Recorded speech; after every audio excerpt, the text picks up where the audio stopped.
Good afternoon. ഞാൻ ഒരു തമാശ കൊണ്ട് തുടങ്ങാം. തമാശ ഒരു ശ്ലോകമാണ്.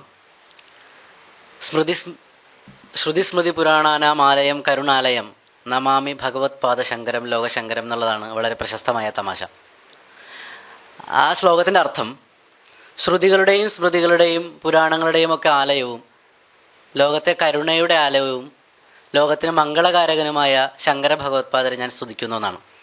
നമുക്ക് ഇന്ത്യക്കകത്ത് ഇത്രയും വലിയൊരു തമാശ വേറെ കാണാൻ കിട്ടില്ല. അപ്പോൾ യഥാർത്ഥത്തിൽ ശങ്കരാചാര്യർ എന്ന് ഞാൻ വിളിക്കും. കാരണം ഈ ആചാര്യൻ എന്ന് പറയുന്ന വാക്കിൻ്റെ അർത്ഥം ആചിനോതിഹി ശാസ്ത്രാർത്ഥാൻ ആചരേ സ്ഥാപയിത്യവി സ്വയം ആചരതേ തസ്മാത് ആചാര്യ ഇതി കഥ്യത എന്നാണ്.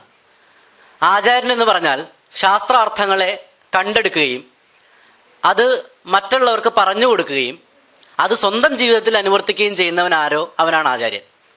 ശങ്കരാചാര്യർ സ്വന്തമായി ജാതിയെ സ്ഥാപിക്കാൻ വേണ്ടി സിദ്ധാന്തം ഉണ്ടാക്കി, അത് മറ്റുള്ളവർക്ക് പറഞ്ഞു പഠിപ്പിച്ചു, അത് സമൂഹം മുഴുവൻ പറഞ്ഞു പരത്തി സ്വന്തം ജീവിതത്തിലും ജാതി, സവർണത, ബ്രാഹ്മണ്യം കൃത്യമായിട്ട് അനുഷ്ഠിക്കുകയും ചെയ്തതുകൊണ്ട് ശങ്കരൻ തീർച്ചയായിട്ടും ആചാര്യൻ തന്നെയാണ് എന്ന് പറഞ്ഞുകൊണ്ട് ഞാൻ തുടങ്ങാണ്.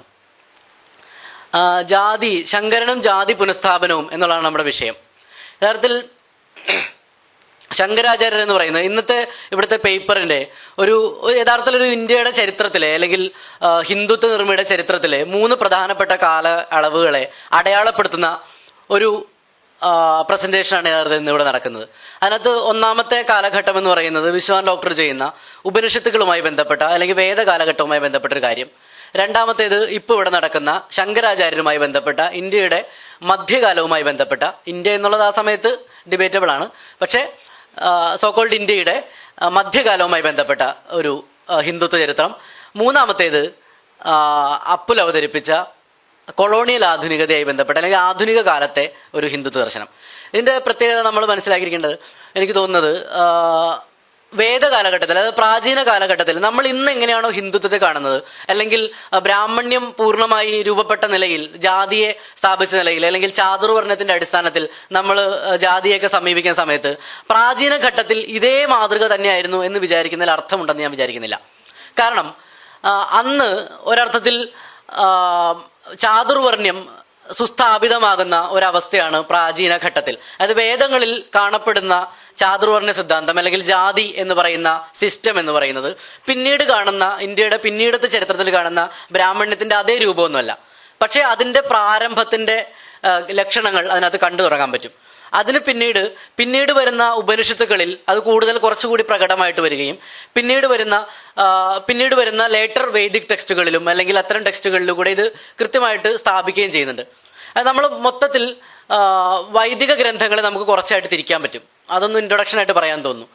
അത് വേദങ്ങൾ എന്ന് പറയുമ്പോൾ നമുക്കറിയാം 4 വേദങ്ങളാണുള്ളത്: ഋഗ്വേദം, യജുർവേദം, സാമവേദം, അഥർവവേദം. ഈ 4 വേദങ്ങളെയും 4 ആക്കി പൊതുവിൽ തിരിക്കാറുണ്ട്. ഞാൻ പൊതുവിൽ കരുതപ്പെടുന്നത് എന്നുള്ളതാണ്. അതിനകത്ത് സംഹിത എന്നറിയപ്പെടുന്ന ഒരു മന്ത്രഭാഗമുണ്ട്, ബ്രാഹ്മണങ്ങൾ എന്ന് പറയുന്ന ഒരു വിഭാഗമുണ്ട്, ആരണ്യകങ്ങൾ എന്ന് പറയുന്ന ഒരു വിഭാഗമുണ്ട്, അവസാനത്തത് ഉപനിഷത്തുകൾ എന്ന് പറയുന്ന വിഭാഗം. അതിൽ സംഹിതകളാണ് മന്ത്രങ്ങളുമായി ബന്ധപ്പെട്ട കാര്യങ്ങൾ ചർച്ച ചെയ്യുന്നത്. അവസാനം വരുന്ന ഉപനിഷത്തുകളാണ് ഫിലോസഫിയുമായി ബന്ധപ്പെട്ട കാര്യങ്ങൾ ചർച്ച ചെയ്യുന്നത്. അതുകൂടാതെ വേദങ്ങളുമായി ബന്ധപ്പെട്ട് വരുന്ന അടുത്ത ടെക്സ്റ്റുകൾ എന്ന് പറയുന്നത് വേദാംഗങ്ങൾ എന്ന് പറയുന്നതാണ്. ഈ ഉപനിഷത്തിനാണ് പൊതുവിൽ വേദാന്തം എന്ന് വിളിച്ചു വരുന്നത്. അത് തർക്കവിഷയമാണ്, ഞാനത് കഴിഞ്ഞ പ്രസന്റേഷനിൽ അവതരിപ്പിച്ചതാണ്. വേദാംഗങ്ങൾ എന്ന് പറഞ്ഞാൽ വേദത്തെ പഠിക്കാൻ കുറച്ചുകൂടി എളുപ്പമാക്കാൻ അതിന് സഹായകരമാകുന്ന സഹായക ഗ്രന്ഥങ്ങളാണ് വേദാംഗങ്ങൾ. അതിന് ശിക്ഷ എന്ന് പറയുന്ന ഒരു സാധനമുണ്ട്, വ്യാകരണം എന്ന് പറയുന്ന ഗ്രാമറുണ്ട്, അല്ലെങ്കിൽ ജ്യോതിഷമുണ്ട്, കൽപ്പമുണ്ട്. ജ്യോതിഷം എന്ന് പറയുന്നത് വേദത്തിന്റെ കാലഗണനയെ സംബന്ധിച്ച സാധനമാണ്. കൽപ്പം എന്ന് പറയുന്നത് അതിൻ്റെ അത്തരത്തിലുള്ള സാമൂഹ്യ ക്രമങ്ങളെ നിർണ്ണയിക്കുന്ന, കൽപ്പത്തിനകത്ത് തന്നെയാണ് നമ്മൾ ഇന്ന് മനുസ്മൃതിയൊക്കെ പറയുന്ന സ്മൃതികളുണ്ടല്ലോ, അതായത് ജീവിതക്രമങ്ങളെ, നിയമവ്യവസ്ഥകളെ രൂപീകരിക്കുന്ന സ്മൃതികളുടെ ആദ്യ രൂപമായ ഗൃഹ്യസൂത്രങ്ങളും ധർമ്മസൂത്രങ്ങളും കൽപ്പത്തിന്റെ ഭാഗമായിട്ട് വരുന്നതാണ്.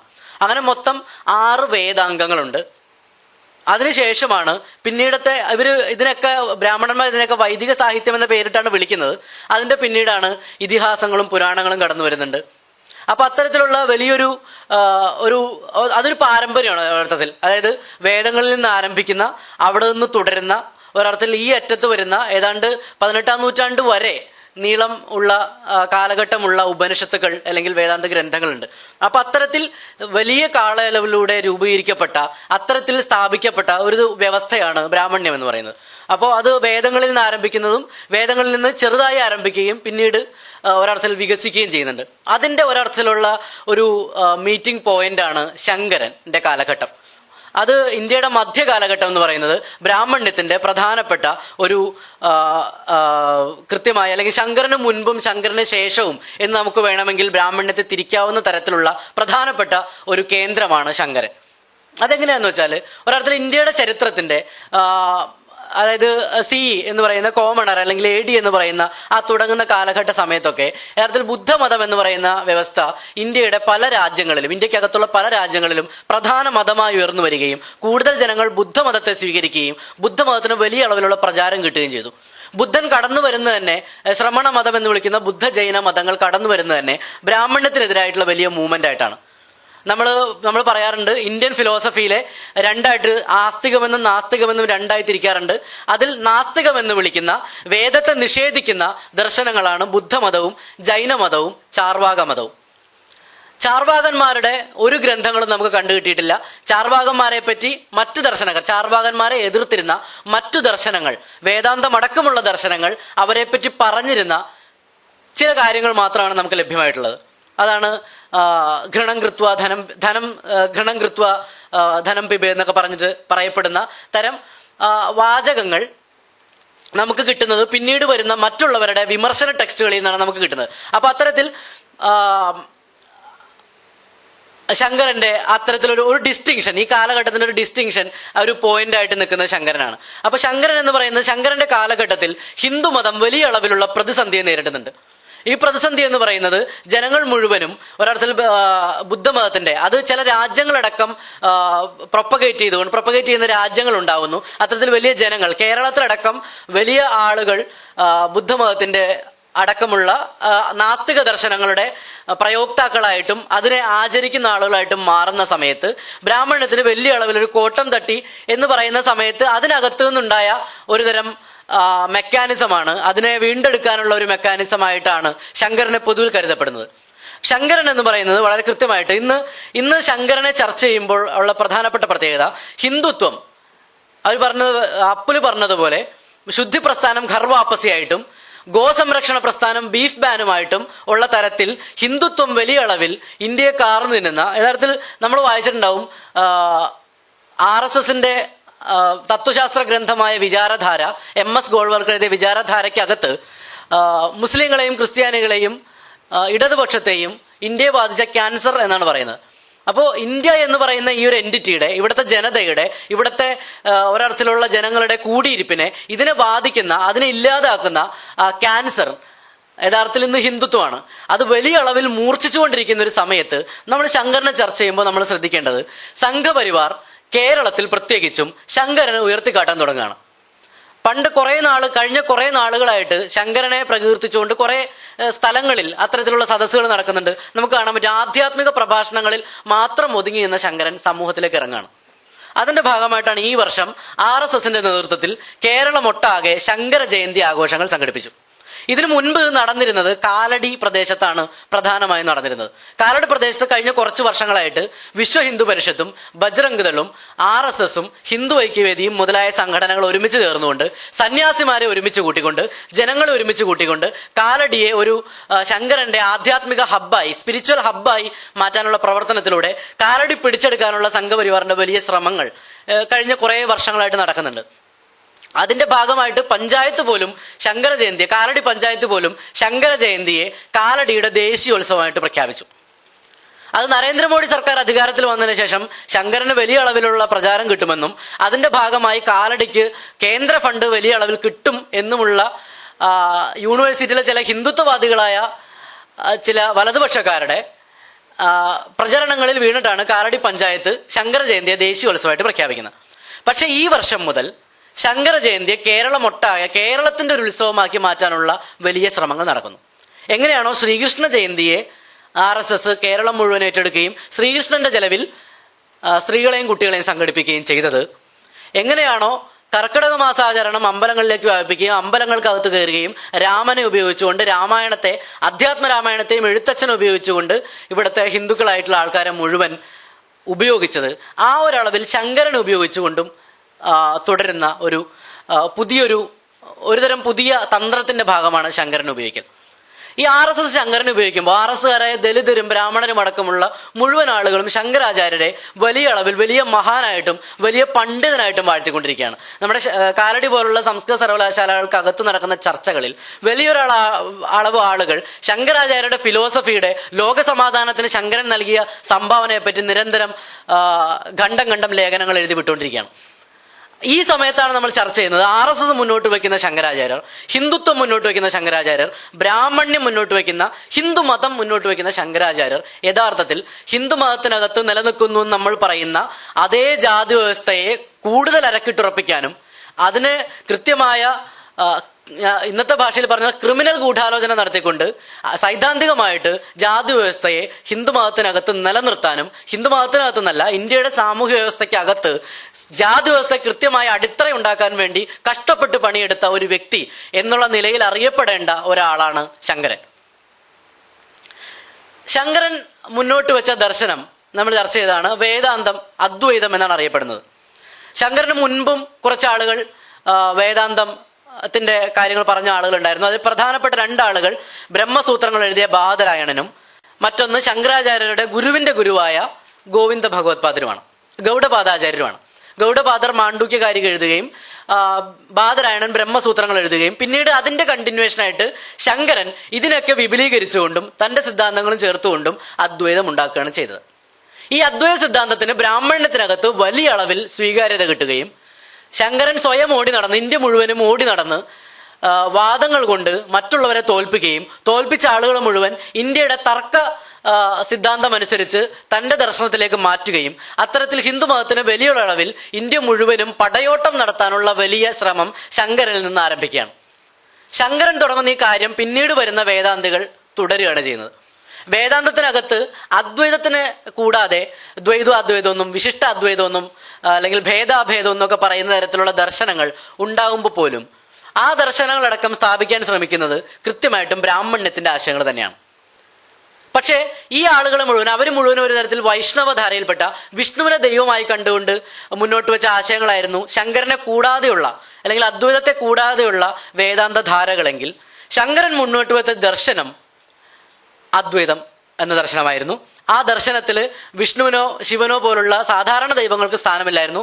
ബ്രഹ്മം എന്ന് പറയുന്ന ഒരുതരം സാധനത്തിനായിരുന്നു അതിൽ പ്രാധാന്യമുള്ളത്.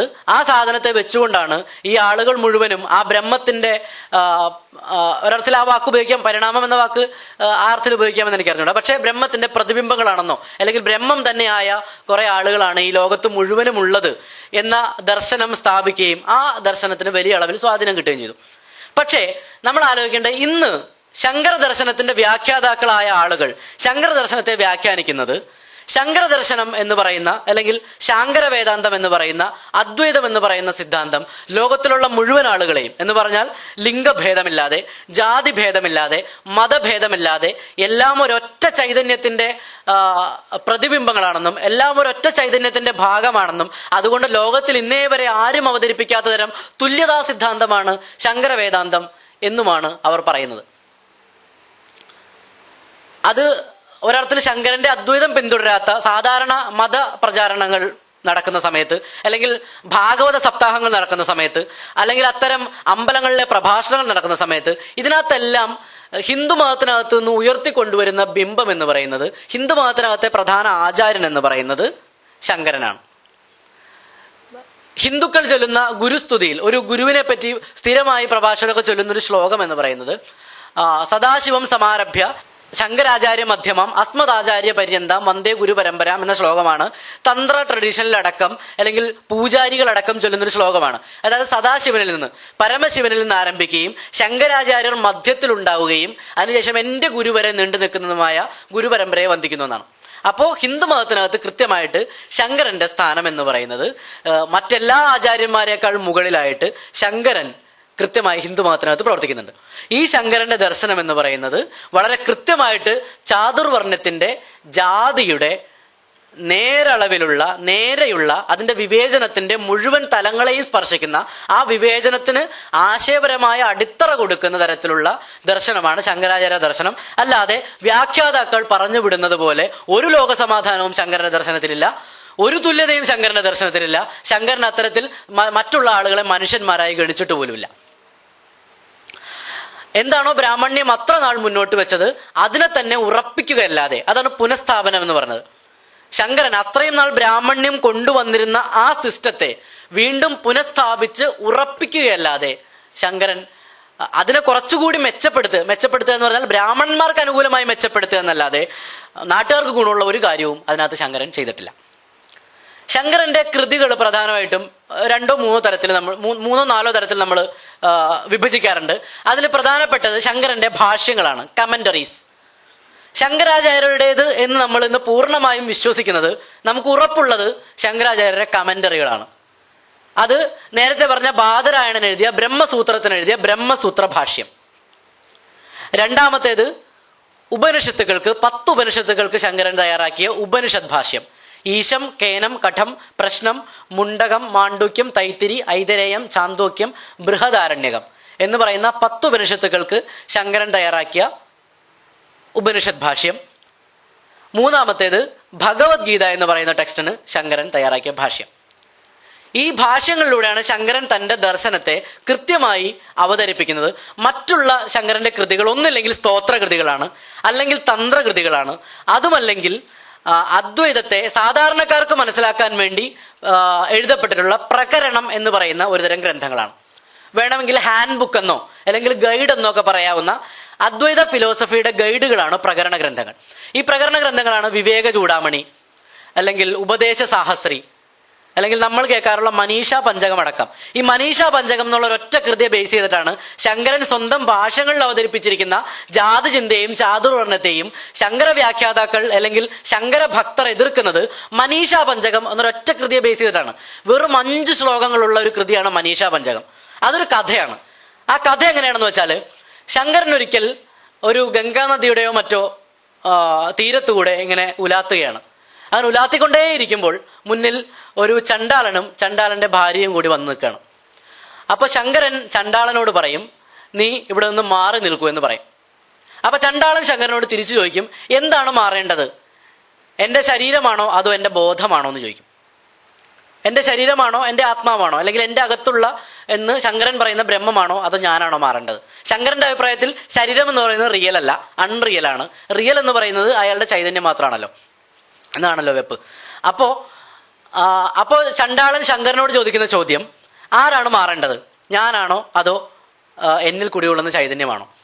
അപ്പൊ ഇത് കേട്ട് ശങ്കരൻ ചണ്ടാളൻ തനിക്ക് മുന്നോട്ട് പകർന്നു തന്ന ജ്ഞാനത്തിന്റെ മൊഴിമുത്തുകൾ കേട്ട് ശങ്കരൻ മോഹാലസ്യപ്പെടുകയും ശങ്കരൻ ആ ലോകത്തിലെ മുഴുവൻ ജനങ്ങളും ബ്രഹ്മത്തിന്റെ കീഴിൽ തുല്യരാണെന്നുള്ള വലിയ സത്യം മനസ്സിലാക്കുകയും അങ്ങനെ ശങ്കരൻ 5 ശ്ലോകമുള്ളൊരു കൃതി എഴുതി എന്നാണ് കഥ. ആ കൃതി പോലും യഥാർത്ഥത്തിൽ ശങ്കരന്റെ ആണെന്ന് യാതൊരു ഉറപ്പില്ല. ആ 5 ശ്ലോകങ്ങളും അവസാനിക്കുന്ന ഒരു വരി ചണ്ടാലോസ്തു സതു ദ്വിജോസ്തു ഗുരുരിത്യേ ഏഷാ മനീഷാ മമ എന്നാണ്. അതായത് ചണ്ടാളനായിക്കോട്ടെ ദ്വിജനായിക്കോട്ടെ ബ്രാഹ്മണനായിക്കോട്ടെ അവൻ എൻ്റെ ഗുരുവാണ്. അവൻ എല്ലാവരും തുല്യരായി കാണുന്നവനാണെങ്കിൽ, അവന് ബ്രഹ്മബോധമുണ്ടെങ്കിൽ, ആത്മബോധമുണ്ടെങ്കിൽ, അദ്വൈതത്തെ മനസ്സിലാക്കുന്നവനാണെങ്കിൽ, ലോകത്തെ മുഴുവൻ അങ്ങനെ കാണാൻ പറ്റുന്നവനാണെങ്കിൽ, അങ്ങനെയാണെങ്കിൽ അവൻ ചണ്ടാലനാണെങ്കിലും ബ്രാഹ്മണനാണെങ്കിലും എൻ്റെ ഗുരുവാണ് എന്ന് പറയുന്ന ഒരു കൃതിയാണ് മനീഷാ പഞ്ചകം. ഇതെഴുതിയിട്ടുള്ള ശങ്കരൻ എങ്ങനെ ബ്രഹ്മസൂത്ര ഭാഷ്യത്തിലും ഭഗവത്ഗീതാ ഭാഷ്യത്തിലും ജാതിക്ക് വേണ്ടി സംസാരിക്കും എന്നുള്ളതാണ് ശങ്കരനെ പ്രകീർത്തിക്കുന്ന ആളുകളുടെ പ്രധാനപ്പെട്ട ചോദ്യം. ശങ്കരനേതാണെന്ന് പോലും ഉറപ്പില്ലാത്ത 5 ശ്ലോകമുള്ള ഒരു കുഞ്ഞു പുസ്തകമാണ്. ഒരു കഷ്ണം കടലാസ് എടുത്താൽ അതിൽ കൊള്ളാവുന്ന പരിപാടിയുള്ളൂ മനീഷാ പഞ്ചകം. ഈ സാധനം എടുത്തിട്ടാണ് ഇവർ ചോദിക്കുന്നത്, ഇതെഴുതിയ ശങ്കരൻ എങ്ങനെ ഇതിൽ ജാതിയെ പറ്റി പറയുന്നതാണ്. അല്ലാതെ നമ്മളാണ് തിരിച്ചു ചോദിക്കേണ്ടത്, ഇത് മുഴുവൻ എഴുതി വെച്ച ശങ്കരൻ എങ്ങനെ മനീഷാ പഞ്ചകം എഴുതും എന്ന് തിരിച്ചു ചോദിക്കേണ്ട ചോദ്യം അവർ തിരിച്ച് നമ്മളോടാണ് ചോദിക്കുന്നത്. എനിക്ക് മനസ്സിലാവുന്നില്ല അതിന്റെ യുക്തി എന്താണെന്ന്. യുക്തിയെപ്പറ്റി ചോദിച്ചിട്ട് കാര്യമില്ല, മനസ്സിലാവാൻ വഴിയില്ല അവർക്ക്. അപ്പോ ബ്രഹ്മസൂത്ര ഭാഷ്യത്തിലെ പ്രധാനപ്പെട്ട ഒരു ഭാഗം എന്ന് പറയുന്നത് ബ്രഹ്മസൂത്ര ഭാഷ്യത്തിലെ അപശൂദ്രാധികരണമാണ്. നമ്മൾ ഇന്നും ശങ്കരനെ വിമർശിക്കുമ്പോൾ സ്ഥിരമായി പറയുന്ന ഒരു കാര്യമാണ് അപശൂദ്രാധികരണം. അപശൂദ്രാധികരണം കഴിഞ്ഞ പ്രസന്റേഷനിൽ അവതരിപ്പിച്ചാണ്, ജസ്റ്റ് ഒന്ന് ടച്ച് ചെയ്തു പോവാം. അപശൂദ്രാധികരണം എന്ന് പറയുന്നത് എന്തുകൊണ്ട് ശൂദ്രൻ വേദം പഠിച്ചുകൂടാ, വേദം പഠിക്കാൻ അധികാരമില്ലാത്തത് കൊണ്ട് തന്നെ എന്തുകൊണ്ട് വേദാന്തം പഠിച്ചുകൂടാ എന്നുള്ളതാണ് അപശൂദ്രാധികരണം. അപശൂദ്രാധികരണം ശങ്കരന്റെ അല്ല എന്നുള്ളതാണ് അവരുടെ അടുത്ത ന്യായം. അതായത് ബ്രഹ്മസൂത്ര ഭാഷ്യം മുഴുവൻ എഴുതിയ ആ ബ്രഹ്മസൂത്ര ഭാഷ്യത്തിലെ 5 സൂത്രങ്ങളായ അപശൂദ്രാധികരണം, അധികരണം എന്ന് പറഞ്ഞാൽ, ഞാൻ ഒന്നുകൂടി ആവർത്തിക്കാം, ബ്രഹ്മസൂത്രത്തെ 4 ചാപ്റ്ററായിട്ട് തിരിച്ചിട്ടുണ്ട്, 4 അധ്യായമായി തിരിച്ചിട്ടുണ്ട്. ആ 4 അധ്യായത്തിൽ ഓരോ അധ്യായത്തെയും 4 പാദങ്ങളാക്കി തിരിച്ചിട്ടുണ്ട്. ആ പാദത്തിൽ 2ാമത്തെ അധ്യായത്തിൽ വരുന്ന 1ാമത്തെ അധ്യായത്തിലെ 3ാമത്തെ പാദത്തിലാണ് അപശൂദ്രാധികരണം കടന്നു വരുന്നത്. ഈ അപശൂദ്രാധികരണത്തിന് മുമ്പത്തെ അധികരണം ചർച്ച ചെയ്യുന്നത് ദേവന്മാർക്ക് വേദം പഠിക്കാമെന്നുള്ളതാണ്. അതിന്റെ കണ്ടിന്യൂഷനാണ് അപശൂദ്രാധികരണം. പക്ഷെ അവരുടെ അഭിപ്രായത്തിൽ അപശൂദ്രാധികരണം മാത്രം ശങ്കരൻ എഴുതിയതല്ല. കാരണം അവരറിയുന്ന ശങ്കരനെ എനിക്കറിയാം, ഞാൻ ശങ്കരനോടൊപ്പം, അതാണ് അവരുടെ ലൈൻ. അപ്പോ അങ്ങനെ ശങ്കരൻ അത് എഴുതാൻ വഴിയില്ലല്ലോ, അവനങ്ങനെ പറയാൻ വഴിയില്ലല്ലോ എന്നുള്ളതാണ്. അപ്പോ ദേവന്മാർക്ക് വേദം പഠിക്കാമോ എന്നുള്ള ചർച്ചയിൽ ദേവന്മാർക്ക് വേദം പഠിക്കാമെന്നും ദേവന്മാർക്ക് വേദജ്ഞാനം നേരത്തെ ഉള്ളതുകൊണ്ട് ദേവന്മാർക്ക് വേദം പഠിക്കാം എന്ന് പറഞ്ഞുകൊണ്ട് അടുത്ത അപശൂദ്രാധികരണം ആരംഭിക്കുന്നത് എങ്ങനെയാന്ന് വെച്ചാൽ, മനുഷ്യന്മാർക്ക് മാത്രം സാധ്യമാകുന്ന വേദാന്തം അല്ലെങ്കിൽ വേദം എന്ന് പറയുന്ന ഈ വിദ്യ ദേവന്മാർക്ക് പറ്റുമെന്ന് പറഞ്ഞല്ലോ, അപ്പം മനുഷ്യന്മാർക്കകത്ത ശൂദ്രന്മാർക്ക് ഇത് പറ്റുമോ? ഇല്ല എന്ന് പറഞ്ഞുകൊണ്ടാണ് അപശൂദ്രാധികരണം ആരംഭിക്കുന്നത്. ഇതിന്റെ തുടർച്ചയാണ്. അത് യുക്തി ഉള്ള ആളുകൾക്ക് വായിച്ചാൽ അത് മനസ്സിലാവും. മനസ്സിലാവാത്തത് എന്തുകൊണ്ടാണ് എന്ന് എനിക്ക് മനസ്സിലാവുന്നില്ല. അപ്പോൾ അതിന്റെ കണ്ടിന്യൂഷൻ ആയിട്ട് വരുന്ന ഭാഗമാണ് അപശൂദ്രാധികരണം. ആദ്യം അപശൂദ്രാധികരണത്തിൽ കൃത്യമായിട്ട് അവര് എന്തുകൊണ്ട് ശൂദ്രന് വേദം പഠിക്കാമെന്ന് നേരത്തെ പറയപ്പെടുന്ന ന്യായങ്ങൾ ആദ്യമേ തന്നെ പറയുകയും അതിനെ അഗെയിൻസ്റ്റ് ചെയ്തിട്ട് അതിനെ ഒക്കെ പൊളിക്കുകയും ചെയ്യുന്ന ഒരു സിസ്റ്റമാണ് ശങ്കരൻ സ്ഥിരമായി യൂസ് ചെയ്യുന്നത്. അത് ഭാരതത്തിന്റെ ഒരു തർക്ക സമ്പ്രദായത്തിന്റെ, ഇന്ത്യയുടെ തർക്ക സമ്പ്രദായത്തിന്റെ ഭാഗമാണ്. പൂർവ്വപക്ഷം എന്ന് പറയും. പൂർവ്വപക്ഷം എന്ന് പറഞ്ഞാൽ നമ്മൾ തമ്മിൽ തർക്കിക്കുകയാണെങ്കിൽ നിങ്ങളുടെ സിദ്ധാന്തത്തെ ഞാൻ ആദ്യമേ നേരെ കയറി അങ്ങ് പറയും, എന്നിട്ട് അതിനെ ഖണ്ഡിക്കും. ഈ സാധനം ആണ് ക്രിസ്തുമത ഛേദനം എന്നുള്ള പുസ്തകത്തിൽ ചട്ടമ്പി സ്വാമികൾ ആദ്യം ക്രിസ്തുമത സംഗ്രഹം ചെയ്യുന്നുണ്ട്. ബൈബിളിന്റെ ഒരു സംഗ്രഹം അതിൽ 5-6 പേജ് ചെയ്യുന്നുണ്ട്. അല്ലെങ്കിൽ ചാർവാകന്മാരുടേത് എന്ന് പറഞ്ഞ് നമുക്ക് ഇന്ന് കിട്ടുന്നതൊക്കെ ഇത്തരത്തിൽ മറ്റ് സിദ്ധാന്തക്കാർ പൂർവ്വപക്ഷമായി അവതരിപ്പിച്ചതാണ്. ഈ പൂർവ്വപക്ഷത്തെ അവതരിപ്പിച്ചിട്ട് സിദ്ധാന്തപക്ഷം എന്ന സ്വന്തം പക്ഷം അവതരിപ്പിക്കുകയും ഇതിനെയൊക്കെ ഖണ്ഡിക്കുകയും ചെയ്യുന്നതാണ് ഇവരുടെ രീതി. ഈ പൂർവ്വപക്ഷം അവതരിപ്പിക്കുമ്പോൾ ഇവർക്ക് എതിർക്കണമെന്ന് തോന്നുന്ന കാര്യങ്ങൾ മാത്രമേ ഇവർ പറയുള്ളൂ. ഇവർക്ക് അറിയാൻ പാടില്ലാത്ത കാര്യങ്ങൾ വളരെ കൃത്യമായിട്ട് സ്കിപ്പ് ചെയ്ത് വിടുകയാണ് പതിവ്. അപ്പൊ അങ്ങനെ ഇതിനകത്ത് മുന്നോട്ട് വെക്കുന്ന കുറെ പൂർവ്വപക്ഷങ്ങളുണ്ട്.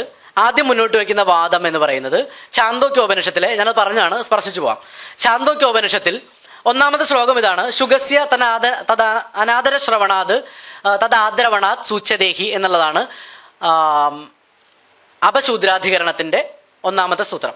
അപ എന്ന് പറഞ്ഞാൽ അരുത് എന്നാണ്, ശൂദ്രൻ എന്ന് പറയുന്നാൽ ശൂദ്രജാതി. അപ്പോൾ അരുത് ശൂദ്ര, നമ്മൾ മാനുഷാദ എന്നൊക്കെ പറയുന്ന പോലെ അരുത് ശൂദ്ര, ശൂദ്രൻ അരുത്. അപ്പോ എന്തുകൊണ്ടാണ് ശൂദ്രൻ എന്ന പദം ഉപനിഷത്തുകളിൽ ധാരാളമായി ഉപയോഗിച്ച് കാണുന്നുണ്ടല്ലോ? പൂർവ്വപക്ഷമാണ്, ധാരാളമായി ഉപയോഗിച്ച് കാണുന്നുണ്ടല്ലോ. ജാനശ്രുതി എന്ന് പറയുന്ന ആൾ വേദത്തിന്റെ വിദ്യ പഠിക്കാൻ പോകുന്ന സമയത്ത്, ഗൂഢവിദ്യ പഠിക്കാൻ പോകുന്ന സമയത്ത് ആ ജാനശ്രുതിയെ മറ്റൊരാൾ രൈക്വൻ എന്ന് പറയുന്ന ആൾ എടോ ശൂദ്ര എന്ന് വിളിക്കുന്നുണ്ടല്ലോ. അപ്പോൾ അത് പഠിക്കാൻ പോയ ജാനശ്രുതി ശൂദ്രനാ എന്ന പേരുകൊണ്ട് വിളിക്കപ്പെട്ടതുകൊണ്ട് ശൂദ്രന് വേദപഠനത്തിന് അധികാരമുണ്ട് എന്നുള്ളതാണ് പൂർവ്വപക്ഷം. അതിനെ ശങ്കരൻ കൃത്യമായിട്ട് പിന്നീട് പൊളിക്കുകയാണ്. ആ ശൂദ്രൻ എന്ന് പറയുന്നത്, ഞാൻ ഒരിക്കൽ പറഞ്ഞാണ്, ശൂദ്രൻ എന്ന് പറയുന്നത് ശോകം കൊണ്ടുണ്ടായ, ശോകം മനസ്സിൽ നിന്ന് തികട്ടി അനർഗളം നിർഗളം പ്രവഹിച്ചപ്പോൾ ആ ശോകത്തിൽ നിന്നുണ്ടായവനെ എന്ന അർത്ഥത്തിലാണ് ശൂദ്ര ശബ്ദം പ്രയോഗിച്ചത്, അല്ലാതെ ജാതി ശൂദ്രനല്ല. അതുകൊണ്ട് ശൂദ്രന് വേദം പഠിക്കാൻ അധികാരമില്ല. അതുമാത്രമല്ല, ഈ ഉപനിഷത്തിന്റെ തന്നെ മറ്റൊരു ഭാഗത്ത്, ഛാന്തോക്യ ഉപനിഷത്തിന്റെ മറ്റൊരു ഭാഗത്ത് ഒരു ക്ഷത്രിയ രാജകുടുംബത്തിലെ ഒരു ഇളമുറ തമ്പുരാനുമായി ചേർന്ന് സല്ലാപം നടത്തുകയും, സല്ലാപം എന്നുള്ള വാക്കൊക്കെ ഇപ്പോൾ സെൻസർ ചെയ്ത് ഉപയോഗിക്കേണ്ട വാക്കാണല്ലേ, സല്ലാപം നടത്തുകയും അവരൊപ്പം ഇരുന്ന് ഭക്ഷണം കഴിക്കുകയും ചെയ്തു എന്ന് പറയുന്നുണ്ട്. അപ്പോൾ ഒരു ക്ഷത്രിയന്റെ കൂടെ ഇരുന്ന് ഒരു കാരണവശാലും ഒരു ശൂദ്രന് ഭക്ഷണം കഴിക്കാൻ സാധ്യതയില്ല. അതുകൊണ്ട് അയാൾ ശൂദ്രനല്ല, ക്ഷത്രിയനാണ്. എന്ന് പറഞ്ഞുകൊണ്ടാണ് ഈ ശൂദ്ര കഥയെ ശങ്കരൻ പൊളിക്കുന്നത്. അതുപോലെ തന്നെ മറ്റു വിദുരരുടെയൊക്കെ കഥ പറയുന്നുണ്ട്. അതായത് സ്മൃതികളിൽ പരാമർശമുണ്ട്, സ്മൃതികൾ ശൂദ്രന്മാർക്ക് പഠിക്കാമെന്ന് പരാമർശമുണ്ട്. അതിന് ഇവർ അംഗീകരിക്കുന്നുണ്ട്. കാരണം മഹാഭാരതത്തിലൊക്കെ ശൂദ്രനും സ്ത്രീകൾക്കും പഠിക്കാമെന്നൊക്കെ വലിയ ഔദാര്യം ബ്രാഹ്മണന്മാർ നമ്മളോട് കാണിക്കുന്നുണ്ട്. അപ്പൊ ആ ഔദാര്യത്തെ ശങ്കരൻ ശരിവെച്ചുകൊണ്ട് പറയുന്നു, ശരിയാണ്, അത് ഞാനും സമ്മതിച്ചിരുന്നു, പക്ഷെ സ്മൃതികളും അല്ലെങ്കിൽ ഇതിഹാസങ്ങളും ഒക്കെ മാത്രമേ ശൂദ്രന് പഠിക്കാൻ പാടുള്ളൂ. അതൊക്കെ പഠിച്ചോ, പക്ഷേ വേദങ്ങളോ മറ്റു സാധനങ്ങളോ പഠിക്കാൻ പാടില്ല. അതുകൊണ്ട് തന്നെ വേദാന്തോ പഠിക്കാൻ പാടില്ല. ഇത് ശങ്കരനിൽ മാത്രം നിൽക്കുന്ന ഒരു കാര്യമല്ല കേട്ടോ. വേദാന്തത്തിന്റെ ബേസിക് ടെക്സ്റ്റ് ആയിട്ട് അവതരിപ്പിക്കുന്ന വേദാന്ത സാരം എന്ന് പറയുന്ന സദാനന്ദ ടെക്സ്റ്റ് ഡിഗ്രിക്ക് ഇവർ ഇത്ര കൃത്യമായിട്ട് വേദാന്തത്തെ വെള്ളപൂശാൻ നടക്കുന്ന ആളുകൾ, കാലടി സംസ്കൃത യൂണിവേഴ്സിറ്റിയിലടക്കം ഡിഗ്രിക്ക് വേദാന്തത്തിന് ചേരുമ്പോൾ നിങ്ങളുടെ കയ്യിൽ ആദ്യമായിട്ട് കിട്ടുന്ന വേദാന്തത്തിന്റെ ടെക്സ്റ്റ് എന്ന് പറയുന്നത്, ബേസിക് ടെക്സ്റ്റ് എന്ന് പറയുന്നത് സദാനന്ദന്റെ വേദാന്ത സാരമാണ്. ഞാൻ ഡിഗ്രി പഠിക്കുന്നതിന് മുന്നേ വേദാന്തം പഠിക്കണമെന്ന മോഹവുമായി ഞാൻ കാലടി യൂണിവേഴ്സിറ്റിയിലെ അധ്യാപകരെ സമീപിച്ച സമയത്ത് അവരെനിക്ക് കയ്യിലേക്ക് എടുത്ത് തന്ന പുസ്തകം എന്ന് പറയുന്നത് വേദാന്ത സാരമാണ്. ആ വേദാന്ത സാരത്തിലെ ആദ്യത്തെ പ്രതിപാദ്യ വിഷയം എന്ന് പറയുന്നത്, ആദ്യത്തെ ആശങ്ക, പഠിക്കുന്നതിന് മുൻപുള്ള ആശങ്ക, ആരാണ് ഇതിന്റെ അധികാരി എന്നുള്ളതാണ്. വേദാന്ത സാരം 17-ാം നൂറ്റാണ്ടിലോ മറ്റോ എഴുതപ്പെട്ട ഒരു ഗ്രന്ഥമാണ്. ആരാണ് അധികാരി? അധികാരി തു വിധിവതീത വേദവേദാംഗത്വേന അപാദത അധികത അഖില വേദാർത്ഥ അസ്മിൻ ജന്മനി ജന്മാന്തരേവ കാമ്യനിഷിദ്ധ വർജന പുരസ്സരം നിത്യനൈമിത്തിക പ്രായശ്ചിത്ത ഉപാസന അനുഷ്ഠാനേന എന്ന് പറഞ്ഞു തുടങ്ങുന്ന ഒരു വരിയാണ്. എന്ന് പറഞ്ഞാൽ ആരാണ് അധികാരി? അധികാരി തു വിധിവതീത വേദവേദാംഗത്വേന അപാദത എന്നാണ്. അതായത് വിധിയാം വണ്ണം വേദവും വേദാംഗങ്ങളും അഭ്യസിച്ചവൻ. വിധിയാം വണ്ണം എങ്ങനെയാ? വിധിയാം വണ്ണം എന്ന് പറയുന്നത് ജനിക്കുന്നതിന് മുൻപേ തുടങ്ങി ദമ്പതികൾ അനുഷ്ഠിക്കുന്നതും ജന്മം പൊക്കിൾ കൊടി മുറിക്കുമ്പോൾ പോലും നമ്മൾ പാലിക്കുന്നതുമായ ഷോഡശ സംസ്കാരം എന്ന് പറയുന്ന ബ്രാഹ്മണന്റെ സംസ്കാര ക്രിയകൾ അനുഷ്ഠിക്കുകയും അതിലൊരു ഭാഗമായി ഉപനയനം സ്വീകരിക്കുകയും ഉപനയനത്തിൽ ചൂടാകർമ്മത്തിലൂടെ കുടുംബം മുറിക്കുകയും ഉപനയനത്തിലൂടെ നമ്മൾ ഇന്ന് എഴുത്തിനിരുത്തെന്ന് പറഞ്ഞ് പാവം ഹിന്ദുക്കൾ പറ്റിക്കപ്പെട്ടുകൊണ്ട് അമ്പലത്തിൽ കൊണ്ടുപോയി ഇരുത്തുന്നുണ്ട്. പക്ഷെ ബ്രാഹ്മണന്മാർക്ക് ത്രൈവർണികർക്ക് മാത്രം അധികാരമുള്ള ഉപനയനം പോലുള്ള കാര്യങ്ങൾ ചെയ്യുകയും ഉപനയനത്തിന് ശേഷം വേദം ആരംഭിക്കുകയും സിസ്റ്റമാറ്റിക്കലി ബ്രാഹ്മണ ഗുരുവിൽ നിന്ന് മാത്രം മനുസ്മൃതിയുടെ ഒരു പ്രയോഗമാണ് കേട്ടോ, ബ്രാഹ്മണ ഗുരു, അബ്രാഹ്മണ ഗുരു. ഇവരെന്ന് പറയുന്ന ഒരു വാദം എന്ന് പറയുന്നത് അറിവുള്ളവനെല്ലാം ആണ് ബ്രാഹ്മണൻ, പഠിപ്പിക്കാൻ പോകുന്നവൻ ബ്രാഹ്മണൻ, അറിവുള്ളവൻ ബ്രാഹ്മണൻ, യൂണിവേഴ്സിറ്റി പ്രൊഫസർ ബ്രാഹ്മണൻ എന്നുള്ളതാണ് ഇവരുടെ വാദം. അപ്പൊ ഈ അബ്രാഹ്മണ ഗുരു എങ്ങനെ വരും? അവര് ബ്രാഹ്മണനാണല്ലോ, ഗുരു ആയി കഴിഞ്ഞാൽ ബ്രാഹ്മണനായില്ലേ, പിന്നെ അങ്ങനെ അബ്രാഹ്മണ ഗുരു? മനുസ്മൃതി പറയുന്ന അബ്രാഹ്മണ ഗുരുവിന്റെ അടുത്ത് പോയി താമസിച്ച് പഠിക്കരുതെന്നാ. എങ്ങാനും ഒരു കാരണവശാൽ ഏതെങ്കിലും ഒരു ശൂദ്രൻ പഠിച്ച് ഗുരുവായി പോയി കഴിഞ്ഞാൽ അവന്റെ അടുത്ത് ദൈവം നിങ്ങൾ പോരുത്, നിങ്ങൾ ജാതിയിൽ നിന്ന് പുറത്താവും, പിന്നെ തിരിച്ചു വീട്ടിൽ കയറാൻ പറ്റില്ല. അപ്പോ സത്യത്തിൽ ഇന്ന് ബ്രാഹ്മണന്മാർ മുഴുവൻ ചെയ്യുന്ന വലിയ പാതകം, അവരൊക്കെ ജാതിക്ക് പുറത്താ സത്യത്തിൽ. കാരണം അവരെ പഠിപ്പിക്കുന്നവർ പലരും അബ്രാഹ്മണ ഗുരുക്കന്മാരാ, അവര് പോയി പഠിക്കുന്ന യൂണിവേഴ്സിറ്റികളിലൊക്കെ. ശരിക്കും എല്ലാവരും ജാതി ഭ്രഷ്ടരാണ് മനുസ്മൃതി പ്രകാരം. അപ്പോ ഈ അബ്രാഹ്മണ ഗുരു, അപ്പൊ അതുകൊണ്ട് ഞാൻ പറഞ്ഞു വന്നത്, അപ്പൊ അത്തരത്തിൽ ശങ്കരൻ കണക്ഷൻ വിട്ടു. അതെ, അപ്പൊ ബ്രാഹ്മണ ഗുരുവിന്റെ അടുത്ത് പോയി മാത്രമേ പഠിക്കാമെന്ന് മനുസ്മൃതി പറയുന്നു. അപ്പൊ അത്തരത്തിൽ ചാതുർവർണ്ണത്തെ ഒരർത്ഥത്തിൽ മുന്നോട്ട് വെക്കുന്ന അല്ലെങ്കിൽ സംസ്ഥാപിക്കുന്ന ഒരു സിസ്റ്റം എന്ന് പറയുന്നതാണ് ഈ ഷോഡശ സംസ്കാര ക്രിയ. അതിലെ ഉപനയനത്തിന് ശേഷം മാത്രമാണ് ഒരാൾക്ക് വേദം പഠിക്കാൻ അധികാരമുള്ളൂ. ആ ഉപനയനത്തിന് ശേഷം മാത്രം വേദം പഠിക്കുകയും ബ്രാഹ്മണ ഗുരുവിന്റെ അടുത്ത് നിന്ന് പഠിക്കുകയും അത്തരത്തിൽ ബ്രാഹ്മണ്യ സിസ്റ്റം ഫോളോ ചെയ്യുകയും ആ ത്രൈവർണികരുടെ മുഴുവൻ സിസ്റ്റവും ഫോളോ ചെയ്യുകയും ചെയ്തുകൊണ്ട് വേദം പഠിക്കുകയും ആ വേദത്തിന്റെ വേദാംഗങ്ങൾ പഠിക്കുകയും അതിനുശേഷം ഈ ജന്മത്തിലോ കഴിഞ്ഞ ജന്മത്തിലോ വേദം നിഷ്കർഷിക്കുന്ന ബ്രാഹ്മണ്യം നിഷ്കർഷിക്കുന്ന നിഷിദ്ധ കർമ്മങ്ങളൊന്നും ചെയ്യാതിരിക്കുകയും ബ്രാഹ്മണ്യം നിഷ്കർഷിക്കുന്ന കർമ്മങ്ങൾ ചെയ്യുകയും ചെയ്തുകൊണ്ട് ബ്രാഹ്മണനായി ജീവിക്കുന്ന ഒരാൾ എന്ന് സത്യത്തിൽ പറയാം. നമ്മളങ്ങനെ പറയാലോ, ആരാണ് ഒരു മനുഷ്യനെന്ന് ചോദിച്ചാൽ രണ്ടു കാലിൽ നടക്കുകയും മറ്റേ തലയ്ക്കകത്ത് ഇത്ര കിലോ ഭാരമുള്ള തലച്ചോറുണ്ടാവുകയും കൈകാലുകൾ ഉണ്ടാവുകയും എന്ന മനുഷ്യനാന്ന് പറയില്ല. പക്ഷെ ബ്രാഹ്മണന്റെ മുഴുവൻ ക്യാരക്ടറിസ്റ്റിക്സും പറഞ്ഞുകൊണ്ട്, അതായത് ബ്രാഹ്മണൻ എന്ന് പറഞ്ഞാൽ ജന്മബ്രാഹ്മണന്റെ മുഴുവൻ ക്യാരക്ടറിസ്റ്റിക്സും പറഞ്ഞുകൊണ്ട് ആ ബ്രാഹ്മണന് മാത്രം പഠിക്കാവുന്ന ഒരു ഏർപ്പാടാണ് വേദമെന്നും അതുകൊണ്ട് തന്നെ ഈ പരിപാടി ബ്രാഹ്മണൻ മാത്രം തുടർന്നാൽ മതി എന്നും പറഞ്ഞുകൊണ്ടാണ് വേദാന്ത സാരം ആരംഭിക്കുന്നത്. ഈ വേദാന്ത സാരമാണ് ഇന്നും കാലടി സംസ്കൃത യൂണിവേഴ്സിറ്റിയിലടക്കം ഡിഗ്രിയുടെ ഫസ്റ്റ് ബുക്ക്. അത് പഠിക്കാൻ പോകുന്ന കുട്ടികൾ എത്തരത്തിലായിരിക്കും അവരുടെ മാനസികാവസ്ഥ രൂപപ്പെടുക എന്ന് ഞാൻ പ്രത്യേകം പറയേണ്ടതില്ലല്ലോ. അപ്പോൾ അത് ശങ്കരൻ, അപ്പൊ ഞാൻ പറഞ്ഞത് ശങ്കരനിൽ മാത്രമേ തുടങ്ങിയ ഏർപ്പാടല്ല എന്നുള്ളതാണ്. അപ്പൊ ശങ്കരൻ പിന്നീട് ഇതിനകത്ത് ശൂദ്രന്മാർക്ക് മറ്റ് സ്മൃതികളും പുരാണങ്ങളും ഒക്കെ പഠിക്കാം, ആ കഥകളൊക്കെ വായിക്കാം. ആ കഥകളൊക്കെ വായിച്ചാലും കുഴപ്പമില്ല. പക്ഷെ ഇതിന്റെ കോറായിട്ടുള്ള ഇത്തരം സാധനങ്ങൾ, കോർ എന്ന് അവർ വിളിക്കുന്ന ഈ കോർ എന്ന് പറയുന്നതിന്റെ താല്പര്യം എന്ന് പറയുന്നത് ഇതൊരു തരം അധികാര ബന്ധമാണ്. അതായത് നാരായണ ഗുരു അരുവിപ്പുറത്ത് ശിവപ്രതിഷ്ഠ നടത്തുന്നത് ഒരർത്ഥത്തിൽ അധികാര ഘടനയെ ചോദ്യം ചെയ്യലാണ്. ബ്രാഹ്മണന് മാത്രമാണ് പ്രതിഷ്ഠയ്ക്കുള്ള അധികാരമുള്ളൂ എന്ന് പറയുന്ന സമയത്ത് താൻ പോടോ പുല്ലേ, ഞാനിത് പ്രതിഷ്ഠിക്കും എന്ന് പറയുന്ന ഒരു തരത്തിലുള്ള ഒരു സ്നേഹത്തിന്റെ ഭാഷയിൽ, ഞാനിപ്പോ വയലൻസിന്റെ ഭാഷയാണ്, ഒരർത്ഥത്തിൽ ഫേസ്ബുക്കിലെ ചില വിഭാഗം വിപ്ലവകാരികൾ കേട്ടാൽ ഹിംസ എന്ന് ചിലപ്പോൾ എന്നെ വിളിക്കും. അപ്പോ ഒരർത്ഥത്തിൽ അതിനെ ചോദ്യം ചെയ്തുകൊണ്ട്, ആ അധികാര ഘടനയെ ചോദ്യം ചെയ്തുകൊണ്ട് ഒരു ശില സ്ഥാപിക്കലാണ്. അത് കേവലം ഒരു ശിവന്റെ പ്രതിമയല്ല, അത് ഒരർത്ഥത്തിൽ ബ്രാഹ്മണ്യത്തിന്റെ തലയിൽ അടിച്ചു കയറ്റിയ ഒരു ആണിയാണ്. അപ്പോ അത്തരത്തിലുള്ള ഒരു അധികാര ഘടനയെ ചോദ്യം ചെയ്യൽ എന്നുള്ളതാണ് വേദം പഠിക്കുമ്പോൾ സംഭവിക്കുന്നത്. അതുകൊണ്ട് അവരുടെ അധികാരത്തിന്റെ ഒരു മാനക ബിന്ദുക്കളിൽ ഒന്നാണ് വേദം. അപ്പൊ അത് പഠിക്കാൻ പാടില്ല. പുരാണങ്ങളോ കഥകളോ കേട്ടതുകൊണ്ട് യാതൊരു കുഴപ്പമില്ല. ഇനി അതിന് മറ്റൊരു കാര്യം കൂടിയുണ്ട്. ശൂദ്രന്മാർ ഈ പുരാണവും കഥയും കേട്ടേ പറ്റുള്ളൂ. കാരണം ശൂദ്രജാതിയിൽപ്പെട്ട പലരുമാണ് ഈ കഥകളൊക്കെ പാടി നടന്നിരുന്നത്. നമ്മുടെ വടക്കം പാട്ടുകൾ പാടി നടന്നിരുന്ന പാണന്മാരെ പോലെ, സൂതന്മാരെ പോലുള്ള ആളുകളുടെ പാരമ്പര്യമാണ് ഇതിഹാസങ്ങളും പുരാണങ്ങളും കഥകളായി പാടി നടക്കുക എന്നുള്ളത്. മഹാഭാരതം സൂതന്മാർ പാടി നടന്ന കഥയായിട്ട് മഹാഭാരതം തന്നെ പറയുന്നുണ്ടല്ലോ. അപ്പൊ അത്തരത്തിൽ അവർക്ക് അതൊക്കെ പഠിക്കുന്നതിന് കുഴപ്പമില്ല. അത് അന്നത്തെ സാമൂഹ്യ വ്യവസ്ഥയാണ്. അന്ന് മഹാഭാരതത്തിലെ സാമൂഹ്യ വ്യവസ്ഥ അനുസരിച്ച് ശൂദ്രന്മാർ അത് പഠിക്കാൻ പാടില്ല എന്നൊരിക്കലും മഹാഭാരതത്തിന് പറയാൻ കഴിയില്ല. കാരണം അത് വെൽ എസ്റ്റാബ്ലിഷ്ഡ് ആയിട്ടുള്ള ഒരു സിസ്റ്റമാണ്. അപ്പൊ അതിനപ്പുറത്തേക്ക് അധികാരത്തെ ചോദ്യം ചെയ്യുന്ന, അധികാരത്തിന്റെ ഭാഗമാവാൻ സാധ്യതയുള്ള മാനക ബിന്ദുവായ വേദമോ അത്തരം സാധനങ്ങളോ പഠിക്കാൻ പാടില്ല എന്നുള്ളത് വളരെ കൃത്യമായിട്ട് പറയുന്നുണ്ട്. ഈ മഹാഭാരതത്തിനെ ചൂണ്ടിക്കൊണ്ടാണ് വിതുരരുടെ കഥ പറയുന്നത്. വിതുരർ ശൂദ്രനാണല്ലോ. അപ്പൊ നമ്മൾ മനസ്സിലാക്കേണ്ട ഒരു കാര്യം, വിതുരൻ എങ്ങനെ ശൂദ്രനാവും? വിതുരൻ വലിയ അറിവുള്ള ആളല്ലേ. അപ്പൊ വിതുരൻ സ്വാഭാവികമായും ബ്രാഹ്മണനായി ഓട്ടോമാറ്റിക് കൺവേർട്ട് ചെയ്യപ്പെടേണ്ടതല്ലേ. പക്ഷെ അങ്ങനെ കൺവേർട്ട് ചെയ്യപ്പെട്ടില്ലല്ലോ, ശൂദ്രനായിട്ട് തന്നെയല്ലേ ചെയ്തത്.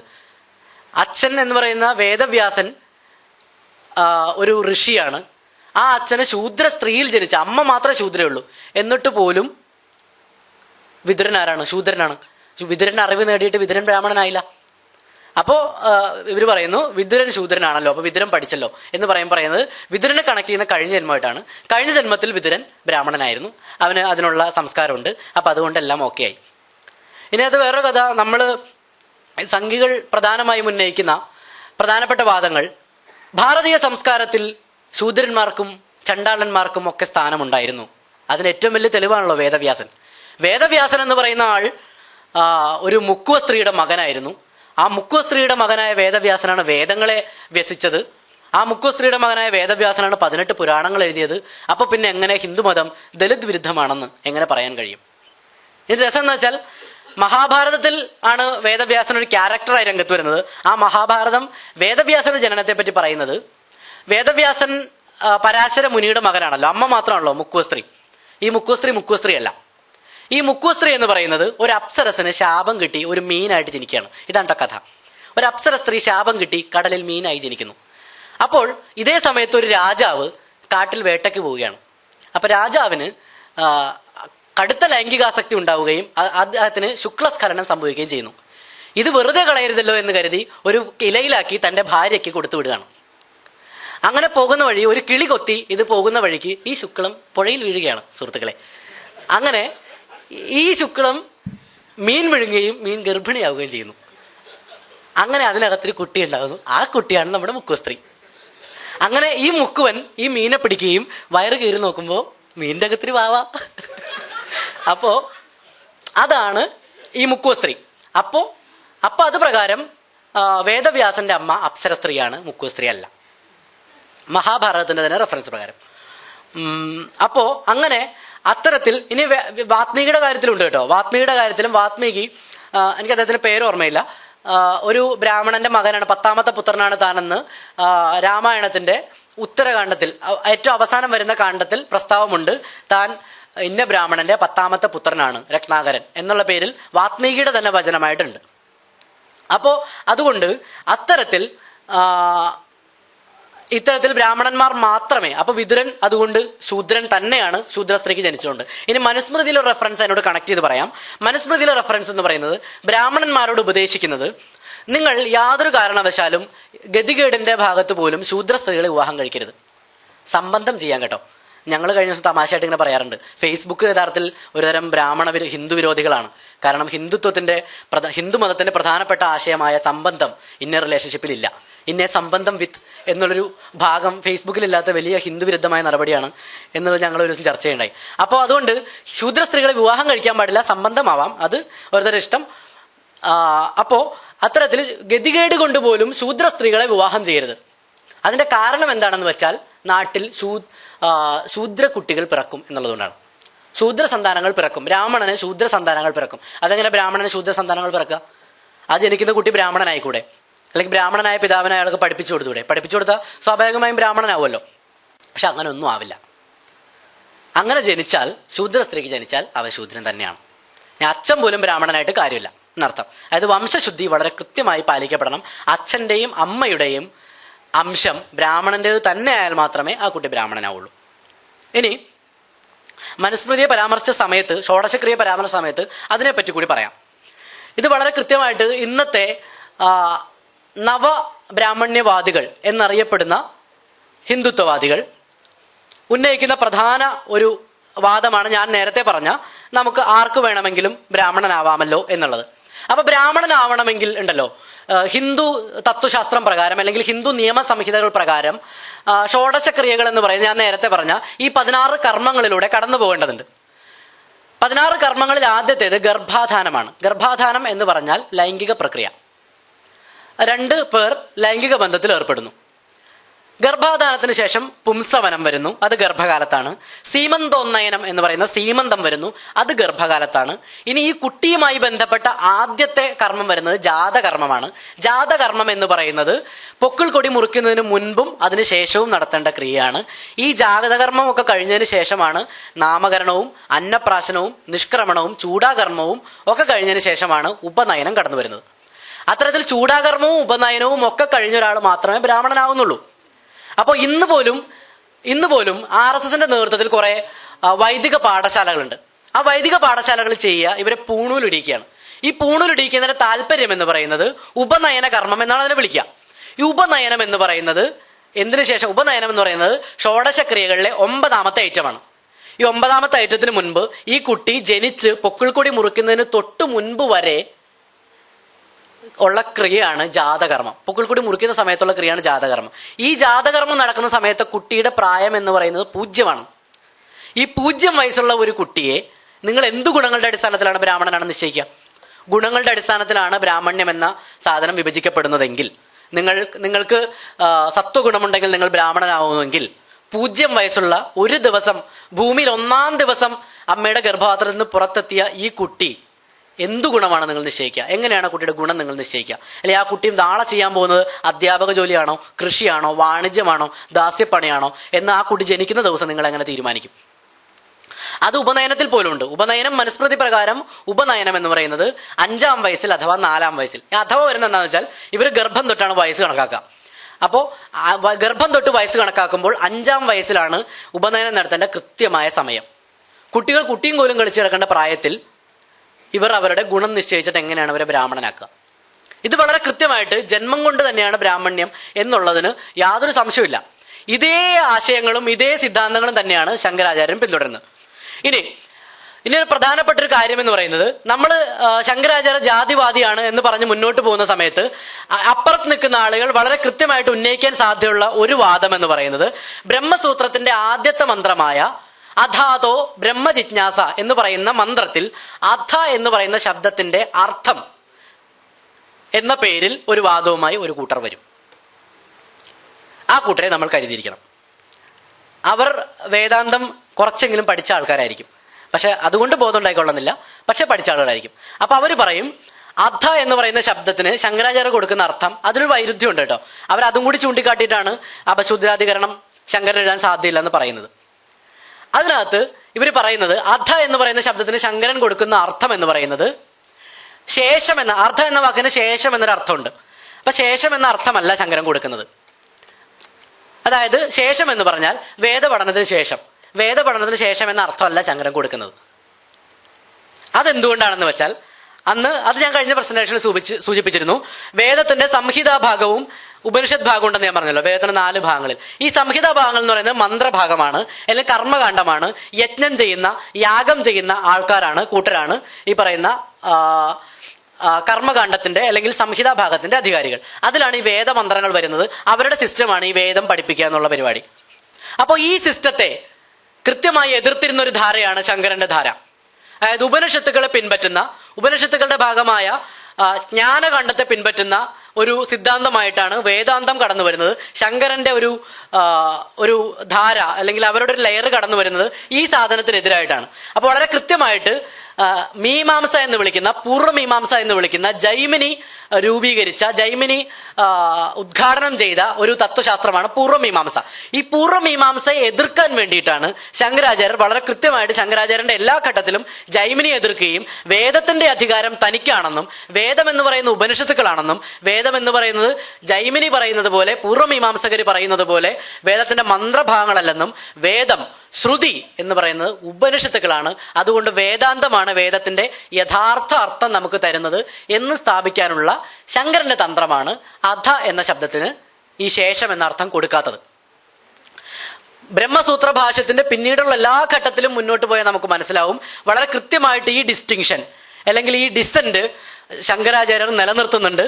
പൂർവ്വമീമാംസകരോട് നിങ്ങളല്ല വേദത്തിന്റെ ആളുകൾ, വേദം ഞങ്ങളുടേതാണ്, വേദം ജ്ഞാനകാണ്ഡത്തിൻ്റെതാണ്, വേദത്തിന്റെ യഥാർത്ഥ അർത്ഥം വരുന്ന ഉപനിഷത്തുകളിലാണ്, മന്ത്രങ്ങളിലല്ല.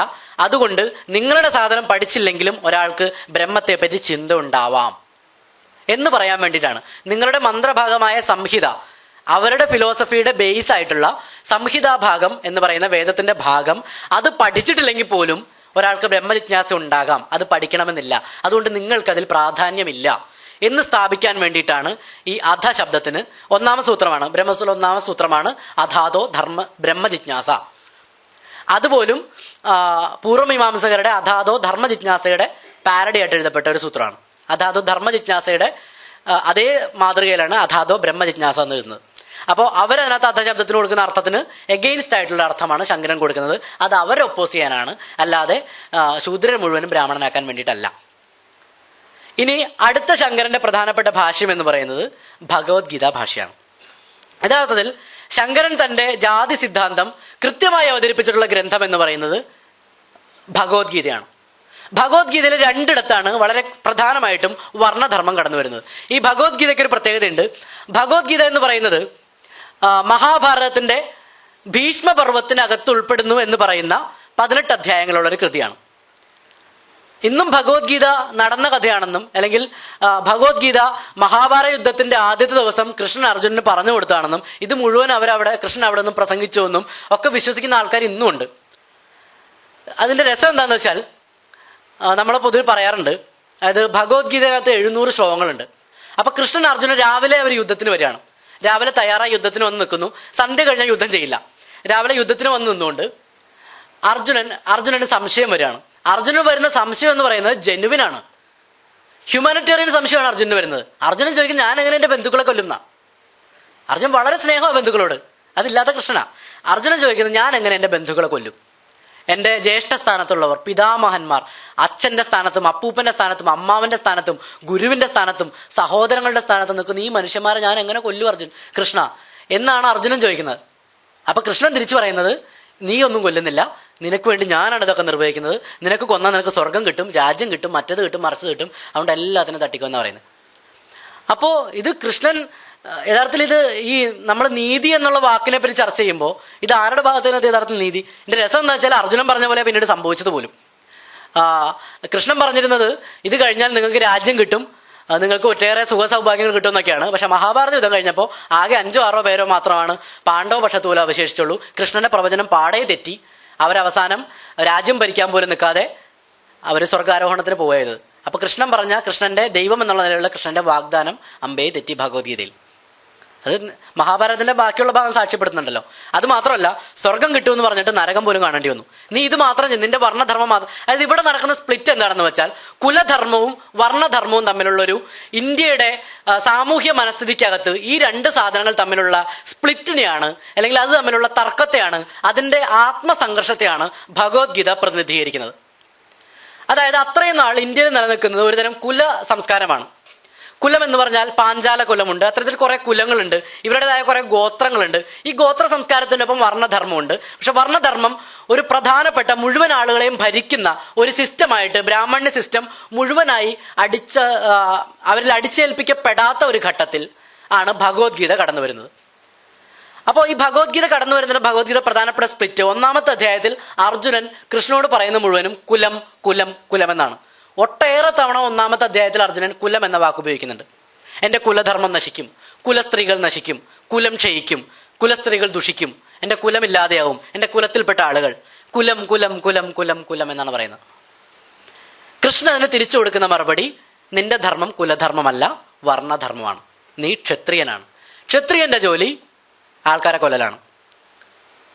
കൊട്ടേഷൻ കൊടുത്താൽ അപ്പൊ ചിലപ്പോൾ നമുക്ക് ഇപ്പോഴത്തെ ചില സാഹചര്യത്തിൽ നമുക്ക് മനസ്സിലാവും. അത് ഒരാൾ ഉപദേശിക്കുന്നു, നിന്റെ പണി ആക്രമിക്കുക എന്നുള്ളതാണ്, നിനക്ക് അതിൽ നിന്ന് കുറേ ബെനിഫിറ്റുകൾ ഉണ്ടാവും, നിനക്കതുകൊണ്ട് നിനക്ക് ഞാനൊരു കൊട്ടേഷൻ തരുന്നു, നീ ആ കൊട്ടേഷൻ കൃത്യമായി നിർവഹിക്കുന്നു. പക്ഷേ എന്നിട്ട് അർജുനന് കിട്ടിയ പോലത്തെ പണി ഇവിടെയും കിട്ടി. അപ്പോ ഇത്തരത്തിൽ അർജുനനോട് പറയാണ്, നീ ചെയ്യേണ്ട പണി ഇതാണ്, നിന്റെ ക്ഷത്രിയ എന്നുള്ള നിലയ്ക്ക് ചെയ്യേണ്ട പണി ഇതാണ് എന്ന് പറഞ്ഞുകൊണ്ട് സ്ഥാപിക്കുന്ന ഒരു ഗ്രന്ഥമാണ് ഭഗവത്ഗീത. അത് പലതരത്തിൽ അവതരിപ്പിക്കുന്നുണ്ട്. ഒന്ന്, വർണ്ണധർമ്മം പാലിക്കേണ്ടത് നിന്റെ ഡ്യൂട്ടിയാണ് എന്നുള്ള പേരിൽ സൈദ്ധാന്തികമായി അതിനെ അവതരിപ്പിക്കുന്നുണ്ട്. രണ്ട്, ഫിലോസഫിക്കലായിട്ട് അതിനെ അവതരിപ്പിക്കുന്നുണ്ട്. ഫിലോസഫിക്കലായിട്ട് അവതരിപ്പിക്കുക എന്ന് പറഞ്ഞാൽ നീ ഇതൊന്നും, അതിനാണ് വേദാന്തം ഭഗവത്ഗീത ഉപയോഗിക്കുന്നത്. അല്ലാണ്ട് വേദാന്തം പറയാനുള്ള ഒരു ഗ്രന്ഥമല്ല ഭഗവത്ഗീത. ഭഗവത്ഗീതയുടെ കാര്യം പറയാൻ വേണ്ടി ഉപയോഗിക്കുന്ന ഒരു ആശയമാണ് വേദാന്തത്തിന്റെ ആശയം. കാരണം ഇവിടെ ഒന്നും സംഭവിക്കുന്നില്ല, ഇത് മുഴുവൻ മായയാണ്. മായ ആയതുകൊണ്ട് നീ അവനെ തല്ലിയാലോ കൊന്നാലോ ഒന്നും സംഭവിക്കുന്നില്ല, അവരുടെ ശരീരങ്ങൾക്ക് മാത്രമേ സംഭവിക്കുന്നുള്ളൂ. ഭഗവത്ഗീതയിലെ പ്രധാനപ്പെട്ട ഒരു കൊട്ടേഷൻ, കൃത്യമായിട്ട് വേദാന്തത്തിന്റെ പറ്റി പ്രസംഗിക്കുന്ന എല്ലാവരും ഉപയോഗിക്കുന്ന ഒരു കൊട്ടേഷനാണ്, വാസാംസ ജീർണാനി യഥാവിഹായ നവാന് ഗൃണ്ണാനി നരോപരാണി എന്ന് തുടങ്ങുന്നൊരു വചനം. അല്ലെങ്കിൽ ആത്മാവ് കൊല്ലുന്നില്ല, കൊല്ലപ്പെടുന്നില്ല, മരിക്കുന്നില്ല, തീയാൽ ചുട്ടപ്പെടുന്നില്ല. നമ്മുടെ ഉത്തരാധുനിക സംഖ്യകൾ അതിനെ പറയും അത് എനർജിയാണെന്ന് പറയും. Energy can be neither created or B destroyed എന്നുള്ളതാണ് ഞങ്ങളുടെ ആത്മാവ് എന്നവർ പറയും. അപ്പോ ഇത് പറയുന്നത് എന്തിനാണെന്നറിയാമോ? ഈ കൊലപാതകത്തെ ന്യായീകരിക്കാനാ. അതായത് വലിയൊരു ജനവിഭാഗത്തെ അല്ലെങ്കിൽ ഒരു കുലത്തെ എതിരെ നിൽക്കുന്ന എതിരാളികളെ രാജ്യത്തിന് വേണ്ടി കൊല്ലാൻ വേണ്ടി പറയുന്ന ന്യായമാണ്, നീ അവരാരെയും കൊല്ലുന്നില്ല, കാരണം അത് അവരുടെ മുഴുവൻ ആത്മാവാണ്, അവരുടെ ശരീരമല്ല. അതുകൊണ്ട് നീ ആ ശരീരത്തെ കൊന്നാൽ അവർക്കൊന്നും സംഭവിക്കുന്നില്ല. നമ്മൾ എങ്ങനെയാണോ പഴയ തുണി എടുത്ത് മാറുന്നത്, പഴം തുണിയായിട്ടാണ് ശരീരത്തെ കാണുന്നത്, പഴയ തുണി മാറി പുതിയ തുണി എടുത്തിരുന്നത്, അതുപോലെ ആത്മാവ് പുതിയ ശരീരങ്ങളെ സ്വീകരിച്ചുകൊണ്ടിരിക്കും. അതുകൊണ്ട് നീ കൊന്നോളൂ എന്ന് പറയാൻ വേണ്ടിയാണ് വേദാന്തത്തെ ഭഗവത്ഗീത ഉപയോഗിക്കുന്നത്. അതിനുവേണ്ടി തഞ്ചത്തിന് വേണ്ടി പലതരത്തിൽ മറ്റെല്ലാ ഫിലോസഫിയും ഉപയോഗിക്കുന്നുണ്ട്.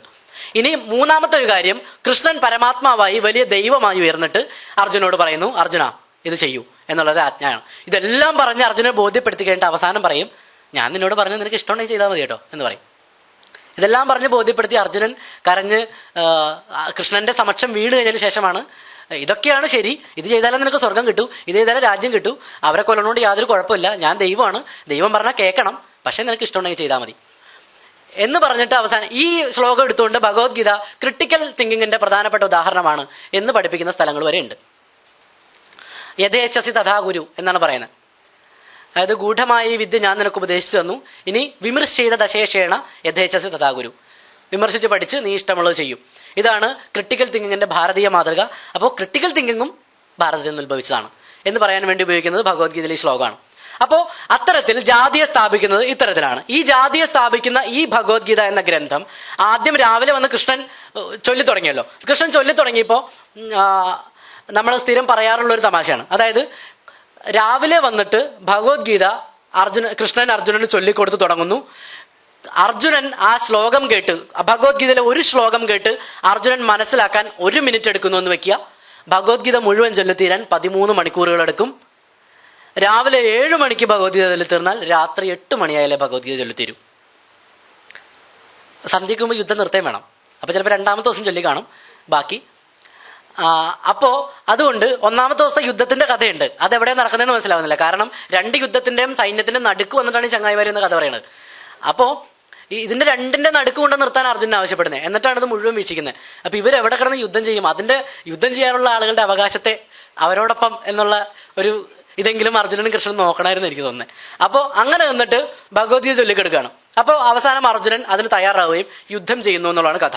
ഇതിനകത്ത് പ്രധാനപ്പെട്ട ഒരു വാചകം അതുപോലും ബ്രാഹ്മണ്യവാദികൾ പോസിറ്റീവായി ഉപയോഗിക്കുന്നൊരു അവർക്ക് അനുകൂലമായി ഉപയോഗിക്കുന്നൊരു ശ്ലോകമാണ് ചാതുർവർണ്ണ്യം മയാ സൃഷ്ടം ഗുണകർമ്മ വിഭാഗശഃ എന്ന ശ്ലോകം. ചാതുർവർണ്ണ്യം കൃഷ്ണൻ പറയുന്നതായിട്ടാണ്. 4-ാമത്തെ അധ്യായത്തിലെ 13-ാമത്തെ ശ്ലോകമാണ്. ചാതുർവർണ്ണ്യം എന്നാൽ സൃഷ്ടിക്കപ്പെട്ടതാണ്, ഞാൻ ഉണ്ടാക്കിയതാണ് ചാതുർവർണ്ണ്യം. എന്തിന്റെ അടിസ്ഥാനത്തിൽ? ഗുണകർമ്മങ്ങളുടെ അടിസ്ഥാനത്തിൽ. ഗുണകർമ്മങ്ങളുടെ അടിസ്ഥാനത്തിൽ.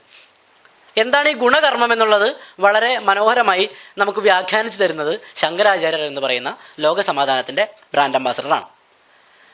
ഈ ഗുണകർമ്മങ്ങൾ എന്ന് പറയുന്നത് എങ്ങനെയാണെന്നറിയാമോ? ഗുണകർമ്മങ്ങൾ എന്ന് പറയുന്നത് വർണ്ണങ്ങൾക്ക് വിഭജിതമായിട്ടുള്ള കർമ്മങ്ങളാണ്. ശങ്കരൻ തന്റെ ജാതി സ്ഥാപിക്കാൻ തുടങ്ങുന്നത്, അപ്പൊ ഞാൻ പറയുന്നത് അപശൂദ്രാധികരണം ഇവർ ശങ്കരന്റെ അല്ല എന്ന് പറഞ്ഞു. ആദ്യം ഇങ്ങനെയാണ് പറയാ. അപ്പൊ അപശൂദ്രാധികരണത്തിൽ ശങ്കരൻ ഇതുണ്ടല്ലോ, അത് ശങ്കരന്റെ അല്ല എന്ന് പറയും. ശങ്കരൻ എന്ന് ഉറപ്പുള്ള ഇല്ലാത്തൊരു കൃതി എടുത്തിട്ട് അത് ശങ്കരന്റെയാണ് എന്ന് പറയും. അപ്പോൾ അവരവർക്ക് തന്റെ സ്ഥാനം നമ്മൾ മറ്റേ ഇതിന്റെ കാര്യം പറയാറുണ്ടല്ലോ, മറ്റേ മോശയുടെ പിന്നെ സർവേ നടത്തിയ കഥ പറയാറുണ്ടല്ലോ അമേരിക്കയിലെ സ്കൂളിൽ. അപ്പൊ 90% പേരും മോശ ചെയ്ത ക്രൂരതയെ അനുകൂലിക്കുകയും അതൊരു ചൈനീസ് ജനറലിന്റെ പേരിൽ അവതരിപ്പിച്ചപ്പോൾ അതിനെ എതിർക്കുകയും ചെയ്തു. അതുകൊണ്ട് അവരവർക്കത് പോസിറ്റീവ് ആവുന്ന കാര്യങ്ങളെല്ലാം അവരവർ സ്വയം വ്യാഖ്യാനിക്കുകയും മറ്റുള്ളതെല്ലാം തള്ളിപ്പറയുകയും ചെയ്യുക എന്നുള്ളതൊരു സാമാന്യ മതത്തിന്റെ നിയമമാണല്ലോ. അപ്പോൾ അതിനകത്ത് നമ്മൾ കാണേണ്ട ഒരു കഥ എന്ന് പറയുന്നത്, നമ്മൾ ചാതുർവർണ്ണത്തിന്റെ പ്രധാനപ്പെട്ട ഒരു ആശയം വേദത്തിൽ കാണുന്നത് പുരുഷ സൂക്തത്തിലാണ്. ബ്രാഹ്മണോസ്യ മുഖമാസീത് എന്ന് തുടങ്ങുന്ന ബ്രാഹ്മണൻ മുഖത്തിൽ നിന്ന് ജനിച്ചുവെന്നും വിരാട് പുരുഷന്റെ മുഖത്തിൽ നിന്ന് ബ്രാഹ്മണൻ ജനിച്ചുവെന്നും അവന്റെ ഊരുക്കളിൽ നിന്ന് ക്ഷത്രിയൻ ജനിച്ചു, ബാഹുക്കളിൽ നിന്ന് ക്ഷത്രിയൻ ജനിച്ചുവെന്നും ഊരുക്കളിൽ നിന്ന് വൈശ്യൻ ജനിച്ചുവെന്നും കാലുകളിൽ നിന്ന് ശൂദ്രൻ ജനിച്ചുവെന്നും അതുകൊണ്ട് കാലുകളിൽ നിന്ന് ജനിച്ച ശൂദ്രൻ ദാസ്യപ്പണിയാണ് ചെയ്യേണ്ടത് എന്നും പറയുന്ന ഒരു സാധനമാണ് പുരുഷ സൂക്തം. ഈ പുരുഷ സൂക്തത്തിനെ ഇന്നത്തെ അത്യന്താധുനിക ഹിന്ദുത്വവാദികൾ ഈ പുരുഷ സൂക്തത്തെ തള്ളിക്കറിഞ്ഞുകൊണ്ട് ശങ്കരനെ എടുത്ത് സൂക്ഷിക്കും. എന്നിട്ട് പറയും ശങ്കരൻ ചാതുർവർണ്ണത്തെ പറയുന്നത് ഗുണങ്ങളെ, അല്ലെങ്കിൽ ഭഗവത്ഗീതയിൽ പറയുന്നത് അവനവന്റെ ഗുണങ്ങൾക്കനുസരിച്ച് വർണ്ണങ്ങൾ നിശ്ചയിക്കപ്പെടുന്നു എന്നാണ്. അപ്പൊ നമുക്ക് നല്ല ഗുണമുണ്ടെങ്കിൽ നമ്മൾ ബ്രാഹ്മണനായി മാറും എന്ന് സൂചിപ്പിക്കാൻ ഇവർ ഉപയോഗിക്കുന്ന ഒരു ശ്ലോകം ഇതാണ്. അപ്പൊ ഈ ശ്ലോകത്തിന്റെ ഒരു കുഴപ്പം എന്താ വെച്ചാൽ, ശങ്കരാചാര്യർ ഇത് വ്യാഖ്യാനിക്കുമ്പോൾ ഇവർ ചെയ്യുന്നൊരു പണി ശ്രുതിയിൽ നിന്നെടുത്ത് വേദത്തിൽ നിന്നെടുത്ത് കോട്ട് ചെയ്യും. ഇതിന്റെ ആധികാരികത ഉറപ്പിക്കാൻ. വേദത്തിന് എന്താ ആധികാരികത ഉള്ളതെന്ന് എനിക്കറിയില്ല, പക്ഷെ ഇതിന്റെ ആധികാരികത എന്താണെന്ന് ചോദിച്ചാൽ വേദത്തിൽ പറഞ്ഞിട്ടുണ്ട് എന്നുള്ളതാണ്. അപ്പൊ വേദത്തിൽ പറഞ്ഞിട്ടുണ്ട് എന്ന് പറഞ്ഞുകൊണ്ട് ചാതുർവർണ്ണ്യം മയാ സൃഷ്ടം എന്ന് പറയുന്ന ശ്ലോകത്തെ ശങ്കരാചാര്യർ വ്യാഖ്യാനിക്കുന്ന ശ്രുതി എന്ന് പറയുന്നത് ഋഗ്വേദത്തിലെ പുരുഷ സൂക്തമാണ്.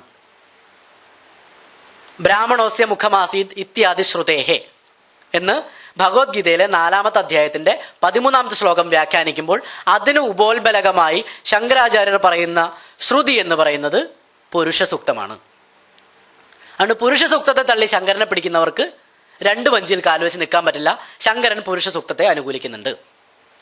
ഇനി അടുത്ത ഭാഗം ശങ്കരന്റേത് വരുന്നത് ഭഗവത്ഗീതയിലെ 18-ാമത്തെ അധ്യായത്തിലാണ്. 18-ാമത്തെ അധ്യായത്തിലെ 41-ാമത്തെ ശ്ലോകം മുതലാണ് ശങ്കരാചാര്യർ തന്റെ വിശ്വരൂപം പ്രദർശിപ്പിച്ചു തുടങ്ങുന്നത്. ഭഗവത്ഗീതയിലെ വിശ്വരൂപ ദർശന യോഗം വേറെ അധ്യായമാണെങ്കിൽ ശങ്കരന്റെ ജാതിയുടെ വിശ്വരൂപ ദർശനം നമുക്ക് അതിന്റെ പൂർണ്ണ അളവിൽ കാണാൻ പറ്റുന്നത് 18-ാമത്തെ അധ്യായത്തിലെ 41 തുടങ്ങിയുള്ള ശ്ലോകങ്ങളിലാണ്. ഈ 41 തുടങ്ങിയുള്ള ശ്ലോകങ്ങൾക്കിടയിലാണ് നമ്മൾ കേട്ടിട്ടുള്ള പ്രശസ്തമായ ശ്ലോകമായ ശ്രേയാൻ സ്വധർമ്മോ വിഗുണഃ എന്ന് പറയുന്ന ശ്ലോകം ഉൾപ്പെടുന്നത്. ഈ കൂട്ടത്തിലാണ്. ഇതിനകത്ത് എങ്ങനെയാണ് ഒരാളിൽ ജാതി ഉണ്ടാവുന്നത്, അല്ലെങ്കിൽ വർണ്ണം എങ്ങനെയാണ് നിശ്ചയിക്കപ്പെടുന്നത് എന്നതിനെ പറ്റി 1-ാമത്തെ ശ്ലോകം, ബ്രാഹ്മണ ക്ഷത്രിയ വിശാം ശൂദ്രാണാം ച പരന്തപ കർമാണി പ്രവിഭക്താനി സ്വഭാവ പ്രഭവേർ ഗുണൈഹി. ഇതിന്റെ അർത്ഥം എന്ന് പറയുന്നത്, ബ്രാഹ്മണന്, ക്ഷത്രിയന്, വൈശ്യന്, ശൂദ്രന് അവരുടെ കർമ്മങ്ങൾ വിഭജിക്കപ്പെട്ടിരിക്കുന്നു. എന്തിന്റെ അടിസ്ഥാനത്തിൽ? സ്വഭാവപ്രഭവമായ ഗുണങ്ങളെ കൊണ്ട് അവർക്ക് കർമ്മങ്ങൾ വിഭജിക്കപ്പെട്ടിരിക്കുന്നു. അവരുടെ സ്വന്തം സ്വാഭാവികമായ പ്രാകൃതികമായ അവരുടെ ഗുണങ്ങളാൽ അവരുടെ കർമ്മങ്ങൾ വിഭജിക്കപ്പെട്ടിരിക്കുന്നു. കർമ്മങ്ങൾ എന്ന് പറഞ്ഞാൽ ശമതമാതി കർമ്മങ്ങൾ, അല്ലെങ്കിൽ ഈ പറയുന്ന അധ്യയനം, വേദാധ്യാപനം എന്നുള്ള കർമ്മങ്ങൾ, ക്ഷത്രിയന് രാജ്യഭരണം എന്നുള്ള കർമ്മം, വൈശ്യന് കൃഷിയും ഗോരക്ഷയും വാണിജ്യവും എന്ന് പറയുന്ന കർമ്മം, ശൂദ്രന് ഇവരെല്ലാവരെയും സേവിക്കുക എന്നുള്ള കർമ്മം. ഈ കർമ്മങ്ങൾ വിഭജിക്കപ്പെട്ടിരിക്കുന്നത് സ്വഭാവപ്രഭവമായ ഗുണമാണ്. ഈ സ്വഭാവപ്രഭവമായ ഗുണത്തിന്റെ ഈ ശ്ലോകം എടുത്തുകൊണ്ടും നമ്മുടെ മുന്നിൽ ഹിന്ദുത്വവാദികൾ വ്യാഖ്യാനിക്കാൻ വരും. അപ്പൊ അതിന് നമ്മൾ ഒരർത്ഥത്തിൽ അവരോട് എഗെയിൻസ്റ്റ് ചെയ്യുകയാണെങ്കിൽ ആദ്യം ചോദിക്കേണ്ടത് നിങ്ങളുടെ അർത്ഥം എന്താണെന്നാണ്. അവരർത്ഥം പറഞ്ഞു കിട്ടിയാൽ നമ്മൾ രക്ഷപ്പെട്ടു. കാരണം അവരെന്തായിരിക്കും പറയുക എന്ന് വെച്ചാൽ, ഈ സ്വഭാവ ഗുണം എന്ന് പറയുന്നത് നമ്മളിൽ തന്നെയുള്ള നമ്മുടെ ഗുണങ്ങളാണ്. നമ്മുടെ നന്മ, നമ്മുടെ സ്നേഹം, നമ്മുടെ കാരുണ്യം, ഇതൊക്കെയാണ് സ്വഭാവപ്രഭവമായ ഗുണങ്ങൾ. പക്ഷെ അങ്ങനെയല്ല എന്നാണ് ഇവരുടെയൊക്കെ ആശാനായ ശങ്കരൻ പറയുന്നത്. ശങ്കരൻ പറയുന്നത് അഥവാ ജന്മാന്തരകൃത സംസ്കാര പ്രാണിനാം വർത്തമാന ജന്മനി സ്വകാര്യ അഭിമുഖത്വേന അഭിവ്യക്ത സ്വഭാവ സപ്രഭവോ യേഷാം ഗുണാനാം തേ സ്വഭാവ പ്രഭവാ ഗുണാഃ ഏവം സ്വഭാവ പ്രഭവൈഹി പ്രകൃതി പ്രഭവൈഹി സത്വരജസ്തമോഭിർഗുണൈഹി സ്വകാര്യ അനുരൂപേണ ശമാദീനി കർമാണി പ്രവിഭക്താനി. ചിദാനന്ദപുരി സ്വാമികൾക്ക് സംശയം ഉണ്ടാകാനിടയില്ല എന്ന് ഞാൻ വിശ്വസിച്ചോട്ടെ. ശങ്കരന്റെ ഭഗവാൻ ഭാഷ്യകാരന്റെ വാക്കുകളാണ്. അപ്പോ ഇതിനകത്ത് പറയുന്നത് വെച്ചാൽ ജന്മാന്തരകൃത സംസ്കാര, അതായത് ജന്മാന്തരങ്ങളിൽ നിങ്ങളുടെ മുജ്ജന്മങ്ങളിലടക്കം നിങ്ങൾ ചെയ്ത ഗുണങ്ങൾ. ഇത് ബ്രാഹ്മണ്യത്തിന്റെ പ്രധാനപ്പെട്ട ആശയമാണ്.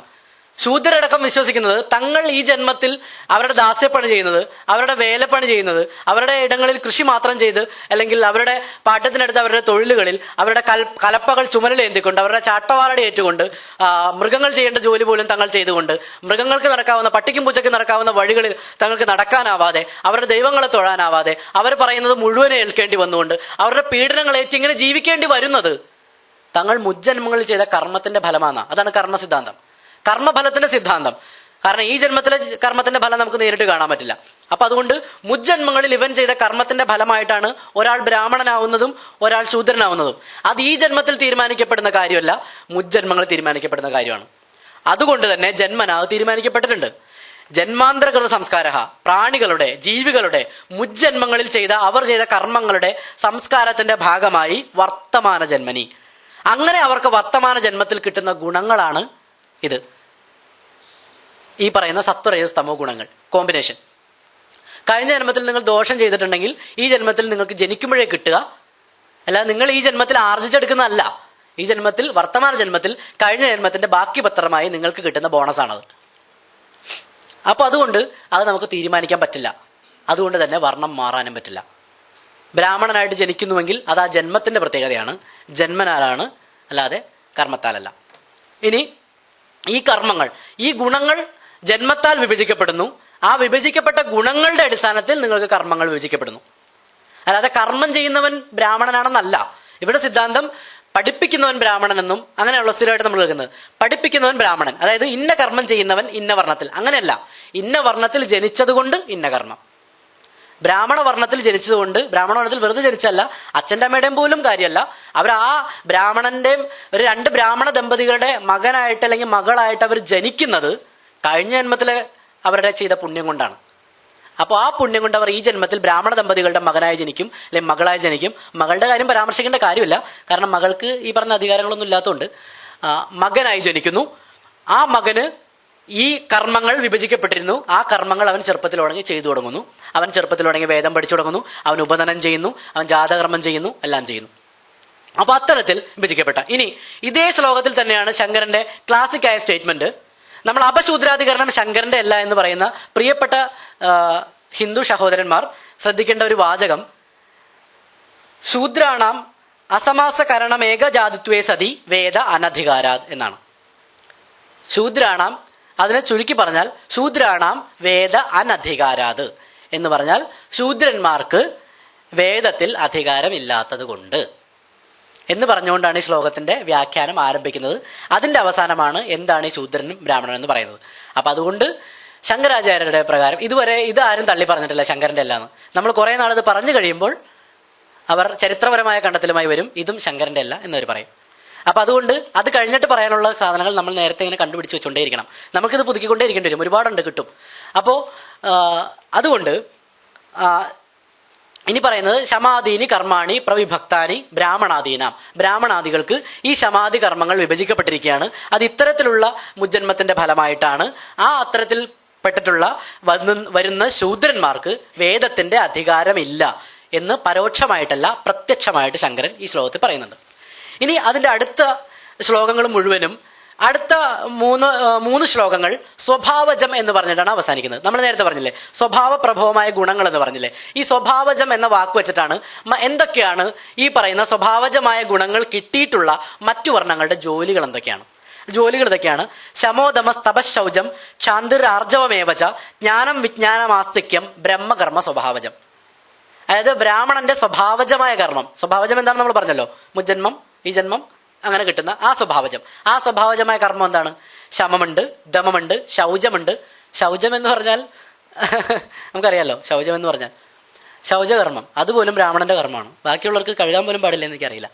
അപ്പോൾ ആർജവം, ജ്ഞാനം, വിജ്ഞാനം, ഇത് പഠിപ്പിക്കൽ, ഇതൊക്കെ ബ്രാഹ്മണന്റെ കർമ്മങ്ങളാണ്, സ്വഭാവജമായ കർമ്മങ്ങളാണ്. ക്ഷത്രിയൻ്റേത് ശൗര്യം, തേജസ്, മറ്റേ രാജ്യരക്ഷ മുതലായവ ക്ഷത്രിയന്റെ സ്വഭാവജമായ കർമ്മങ്ങളാണ്. കൃഷി, ഗൗരക്ഷ, വാണിജ്യം എന്നുള്ളത് വൈശ്യന്റെ സ്വഭാവജമായ കർമ്മങ്ങളാണ്. RSR ക്ഷമിക്കുമല്ലോ, നിങ്ങൾക്കകത്തുള്ള വൈശ്യന്മാരെ കൊണ്ട് മാത്രം ഗോരക്ഷാ പണിയെടുക്കാൻ ഞാൻ അഭ്യർത്ഥിക്കുകയാണ്. നാലാമത്തേത് പരിചര്യം, പരിചരണം എന്നുള്ള ഒരൊറ്റ കർമ്മം മാത്രമാണ് ശൂദ്രന്റെ സ്വഭാവജമായ ഗുണം. അതും സ്വഭാവജമായ ഗുണമാണ്, അവൻ ആർജിച്ചെടുക്കുന്ന ഗുണമല്ല. അവൻ സർക്കാർ ഉദ്യോഗസ്ഥന് ബ്രാഹ്മണൻ സർക്കാർ ഉദ്യോഗസ്ഥനാവാൻ പോയാൽ അവൻ ശൂദ്രനാവില്ല. ശൂദ്രൻ കോളേജിൽ പഠിപ്പിക്കാൻ പോയാൽ അവൻ ബ്രാഹ്മണനുമാവില്ല. ഇനി ഈ ശൂദ്രന്റെയും വൈശ്യന്റെയും പറയുന്ന 44-ാമത്തെ ശ്ലോകത്തിൽ ബഹുമാനപ്പെട്ട പരമപൂജനീയ ചിദാനന്ദപുരി സ്വാമികൾ പറയുന്നത്, ഭഗവത്ഗീതയിൽ എവിടെയും ജാതി ശബ്ദമില്ല, ശങ്കരാചാര്യർ ജാതിയെ പിന്തുണയ്ക്കുന്നില്ല എന്നാണ്. പക്ഷെ അങ്ങനെയല്ല. ശങ്കരഭാഷ്യത്തിൽ ഭഗവത്ഗീതയിലെ 18-ാമത്തെ അധ്യായത്തിലെ 44-ാമത്തെ ശ്ലോകം തുടങ്ങുന്ന ആ വ്യാഖ്യാനം തുടങ്ങുന്നത് ഏതേഷാം ജാതിവിഹിതാനാം കർമാണാം സമ്യഗനുഷ്ഠിതാനാം സ്വർഗപ്രാപ്തി ഫലം എന്നാണ്. അതായത് ഏതേഷാം ഇത്തരത്തിലുള്ള ജാതിവിഹിതമായ കർമ്മങ്ങളുടെ, വർണ്ണമല്ല ജാതിവിഹിതമായ, ഓരോ ജാതിക്കും പറയപ്പെട്ടിട്ടുള്ള കർമ്മങ്ങളുടെ കൃത്യമായ അനുഷ്ഠാനം നിങ്ങളെ സ്വർഗപ്രാപ്തിക്ക് ഫലം ചെയ്യും. ഈ വർണ്ണങ്ങളുടെയും ശേഷം പറയുന്നുണ്ട്, ഈ വർണ്ണങ്ങളുടെയും ആശ്രമങ്ങളുടെയും യഥാർത്ഥ അനുഷ്ഠാനം കൊണ്ട് നിങ്ങൾക്ക് പാപമുണ്ടാകുന്നില്ല, അല്ലാത്ത ആളുകൾക്ക് പാപം ഉണ്ടാകുന്നു എന്ന് പറയുന്നുണ്ട്. ഇനി അടുത്ത ശ്ലോകം വരുന്നത് 48-ാമത്തെ ശ്ലോകമാണ്. ഈ 48-ാമത്തെ ശ്ലോകം എന്ന് പറയുന്നത്, സഹജം കർമ്മ കൗന്ദേയ സദോഷമപി നത്യജേത് സർവാരംഭാഹി ദോഷേണ ധൂമേന അഗ്നിരിവാവൃതാഹ എന്നാണ്. അതായത് സഹജമായ കർമ്മം, സഹജം എന്ന് പറഞ്ഞാൽ നമ്മൾ നേരത്തെ പറഞ്ഞ സ്വഭാവജമായ കർമ്മം, സ്വഭാവം കൊണ്ട് നമുക്ക് കിട്ടുന്ന, നമുക്ക് ജന്മനാ കിട്ടുന്ന വർണ്ണം എന്ന് പറയുന്ന ആ ധർമ്മം.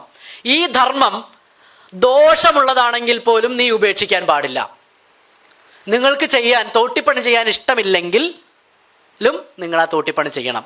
ഗുജറാത്തിലെ ബഹുമാനായ ഇന്ത്യയുടെ പ്രധാനമന്ത്രി ശ്രീമാൻ നരേന്ദ്രമോദി അവർകൾ അദ്ദേഹത്തിൻ്റെ ഒരു പുസ്തകത്തിൽ തോട്ടിപ്പണിയുടെ മഹത്വത്തെ പാടി പുകഴ്ത്തുന്ന ഒരു രംഗമുണ്ട്.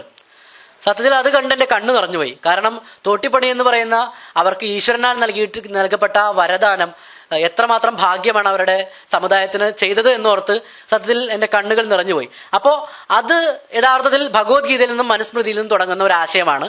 അല്ല, അത് നരേന്ദ്രമോദിയിൽ വരുന്നത് ഒട്ടും യാദൃശ്ചികമല്ല, അത് കൃത്യമായ ബ്രാഹ്മണ്യത്തിന്റെ ഇടപെടലാണ്. സഹജം കർമ്മ കൗന്ദേയ സദോഷമഭിനത്യ ചെയ്ത്, അതിനെന്തൊക്കെ ദോഷങ്ങളുണ്ടെങ്കിലും കൗന്ദേയ, കുന്തിയുടെ മകനായ അർജുന, നീ നിന്റെ കർമ്മത്തെ വെടിയരുത്. കാരണം അത് നിന്റെ വർണ്ണധർമ്മമാണ്, അത് നിന്റെ സഹജകർമ്മമാണ്, നിനക്ക് ജന്മനാ കിട്ടിയതാണ്, അത് മാറാൻ നിനക്ക് അവകാശമില്ല. അതിന്റെ തുടർച്ചയായിട്ട് പറയുന്നത് സർവാരംഭാഹി ദോഷേണ ധൂമേന അഗ്നിരിവാവൃതാഹ. അതായത് നമ്മൾ തീ കത്തിക്കുമ്പോൾ ആദ്യം കുറച്ച് പുക വരും. അതുപോലെ തന്നെ എല്ലാ കർമ്മങ്ങൾക്കും തുടക്കത്തിൽ കുറച്ച് ദോഷമുണ്ട്, അത് ശരിയായിക്കോളും. ഈ പറയുന്ന കൊലപാതകങ്ങൾ ഉദ്ദേശിച്ചായിരിക്കണം പറയേണ്ടത്. ഈ കൊലപാതകങ്ങൾ, നിന്റെ വർണ്ണധർമ്മം നീ നിർവഹിക്കുമ്പോൾ നീ കൗരവ പടയെ മുഴുവനും കൊല്ലണം. ആ കൊലപാതകം എന്നുള്ള പുക നീ നോക്കണ്ട, പിന്നീട് നന്നായി തെളിഞ്ഞ് കത്തിക്കോളും എന്നാണ് പറയുന്നത്. അതുകൊണ്ട് എന്തൊക്കെ ദോഷമുണ്ടെങ്കിലും നിനക്ക് നിന്റെ വർണ്ണം ഉപേക്ഷിക്കാൻ അവകാശമില്ല.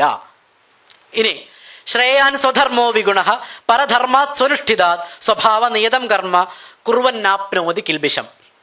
ഇനി ഇത് ഉപേക്ഷിക്കരുത് എന്ന് പറയുന്നുണ്ട്.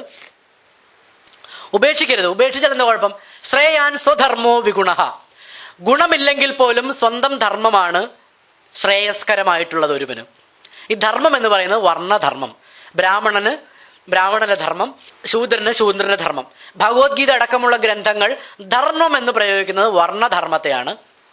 ഈ വർണ്ണധർമ്മം വിഗുണമാണെങ്കിൽ പോലും, വിഗുണം എന്ന് പറഞ്ഞാൽ വിഗതഃ ഗുണഃ ആണ് വിഗുണഃ.